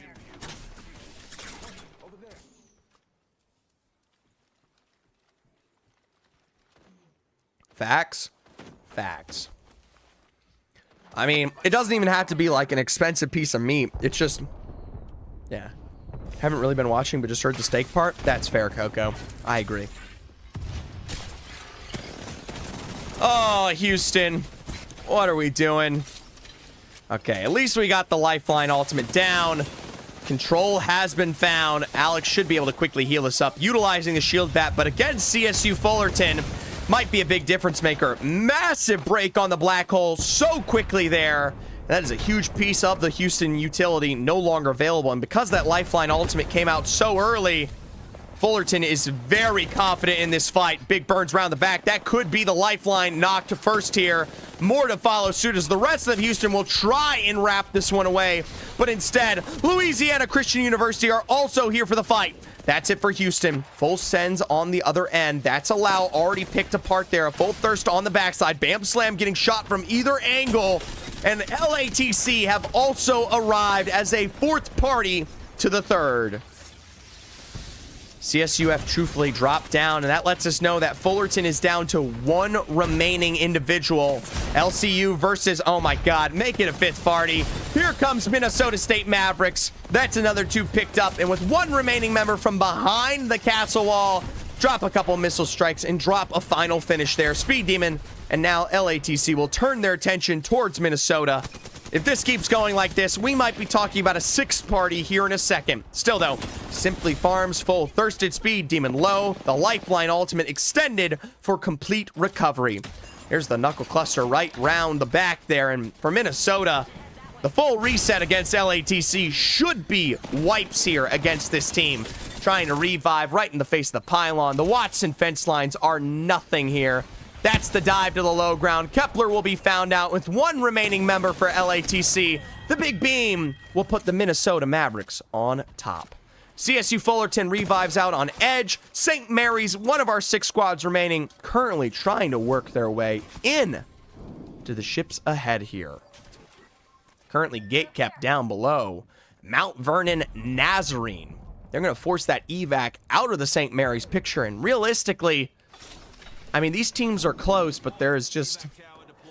Here's my problem with end zones like this. When a scared team figures out that they're being pressured and that there's nowhere to go, they just leave. Now, granted, with evac capitalized on, this should be full thirst ahead here for UCF Knights Academy. Problem is, they're oh so separate from the situation ahead. Still, Nav Chill going to be found out from St. Mary's. They are still trying to extend a little bit of coverage towards the east so they can get a couple full thirsts off on maybe Mount Vernon Nazarene. You don't want to be wrapped on a zip line, so you have to be a little bit careful. I don't know. Mount Vernon's still in it, and they're just going to shore this up really tight and close up to the edge of Bonsai Plaza's height. And this probably is going to be them getting wiped no matter what. Yeah, Thomas goes down. St. Mary's, even if they're going to rotate into them, that's going to be an expected fight, and someone's going to be finished here. I like the banner recovery. I like the mobile reset. Allow, apparently, and the rest of CSU Fullerton got absolutely destroyed by Minnesota Mavericks. So, that's going to be Mount Vernon. Fullerton are down to 1. They're going to try for banner reset here. Minnesota State Mavericks, they'll turn their attention to the UCF Academy roster. They're playing the other side of the zone, and they're going to try to get themselves back up to height while they can. And I think UCF, they extend too long there, and as a result, you're going to face at least a single knock. Your will be caught out. That's usually the ratting suspect here for the UCF roster. Meadsy tries to step up. There's the bombardment right on the edge of zone. UCF Knights Academy, they'll take their time. Climb can come through on either side. A reset for CSU Fullerton, by the way, spotted in the distance. Beautiful wingman shots here from Schmalz. 1 remaining member for UCF, and you have to pay your respects because that is not a Valkyrie you want to deal with. Fuzz will get blasted out with 1 final bullet from the other side. That'll be the UCF Knights Academy picked off here. Now, the Aston Larks are just as quickly moving on into third party this, and this is the best decision we've seen from them. Remember, hell, Hassan Rodriguez doesn't even have blue shields yet, and we are talking 4 squads remaining. They need to get this full fight. They need to get some confidence here because this is the difference maker of having endgame competitiveness and potentially getting wiped out. That'll be Speed Demon full thirsted. And yes, Heston Larks are at least sitting on full blues. Schmalz, though, still alive. Banner recovery, always available. Now, CSU Fullerton, we talked about their late-term reset on the edge of zone. St. Mary's University Halifax, Skies and Feint, just the 1 remaining. Now, Feint could play for recovery, but more importantly, it's going to play for a full thirst before they meet their end here. Schmalz, banner recovery, and a Moby. This is a chance for just as much success. Heston Larks, the loot is good, but realistically, you should have been... Heston Larks, this is your Zephyr Cast lesson to learn. You had a chance to finish Schmalz, and you heard the shots with CSU Fullerton. Yes, high ground zone is imperative, but when you have absolutely criminal shooters in a lobby like this, you're just allowing them the opportunity to rotate, find you, and wipe you out. Minnesota State Mavericks will be a full 3-piece here, but Fullerton is looking from that south side of zone. The Heston Larks will extend a couple of shots, but realistically, I mean, they don't have that. Now, Minnesota will rotate into CSU Fullerton here, and this fight could be the one that Heston takes advantage of. All right, this is their moment to maybe make up where they failed here. They didn't wipe out Schmalz. They didn't third-party CSU Fullerton. Now, by the virtue of them being forced into each other, this could be a third-party win for Heston. Big burns on Crimson Monk there, but Fullerton is trying to pay dividends and wait out Heston on this rotate, because if Heston show up, maybe they can force them into Minnesota first. Still, a knock from Riddler on to Schmalz. That isn't the full thirst that they need. Fullerton now peeking the other side. Couple tacticals exchanged there. That's it for Schmalz. 1 remaining member, I believe, maybe. Up and alive for Minnesota on the other side. No, Meadsy and Speed Demon still in it to win it. Come on, Heston, just take your time. This can be a very easy Heston dub. They just need Fullerton to fight Minnesota. There we go. Speed Demon will be thirsted out. Little reload, little exchange, couple of big beams. Okay, I had to watch that, so you did too. All right, Meadsy is 1, CSU are a duo. Rodriguez has already gone down the Truthly, and that's not the start you want to see. Burned from both ends of the wick. This will be the end of Heston. And Fullerton, they just win it. There was 1 remaining member. Congratulations to CSU Fullerton as a duo. They bided their time perfectly. Congratulations. It is a well-deserved win, paced out appropriately. And honestly, come on, Heston, what are we doing? I mean, I knew it was going to be Minnesota or CSUF to win that game, but like, come on. A better roster finishes the job. This was a lobby of lobbies. It sure was. All right, one last final scoreboard of the day here. I'm probably not going to do a raid. Here we go. Minnesota with 107. CSU Fullerton double dubs here on Olympus for 85. There's SNHU Blue, UCF Knights Academy with 48. Muskegon at 44. University of Houston Red at 38. LATC will jump up 2 positions to overtake Texas and Oklahoma for 7th. TAMU, Oklahoma, Heston with a nice final finish. We're so close. If they finish in 2nd, they would have actually done better than Texas A&M on the day. If Heston Larks had finished 2nd instead of 3rd, they would have walked away with an 8th place today. You live and you learn.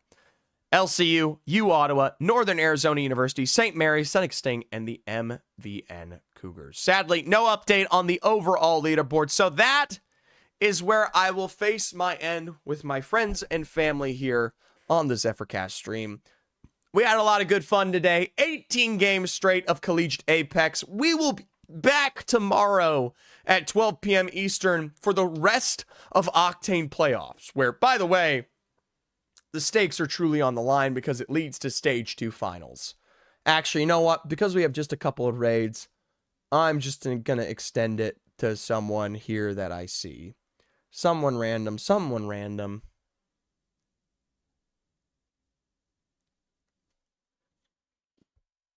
I don't recognize any of these people. All right, whatever. This guy is, I don't know who this guy is. We're going to raid him. That being said, I'll see you tomorrow morning, 12 p.m. Eastern for upper round 2s. Later at 4 p.m. Eastern, we will have lower round 4s. And then, yes, another day of NECC, this time with Fisher included. That being said, probably not, because Dom 2 Cracked is currently in the open, still alive. So, unlikely. Thanks for watching, guys.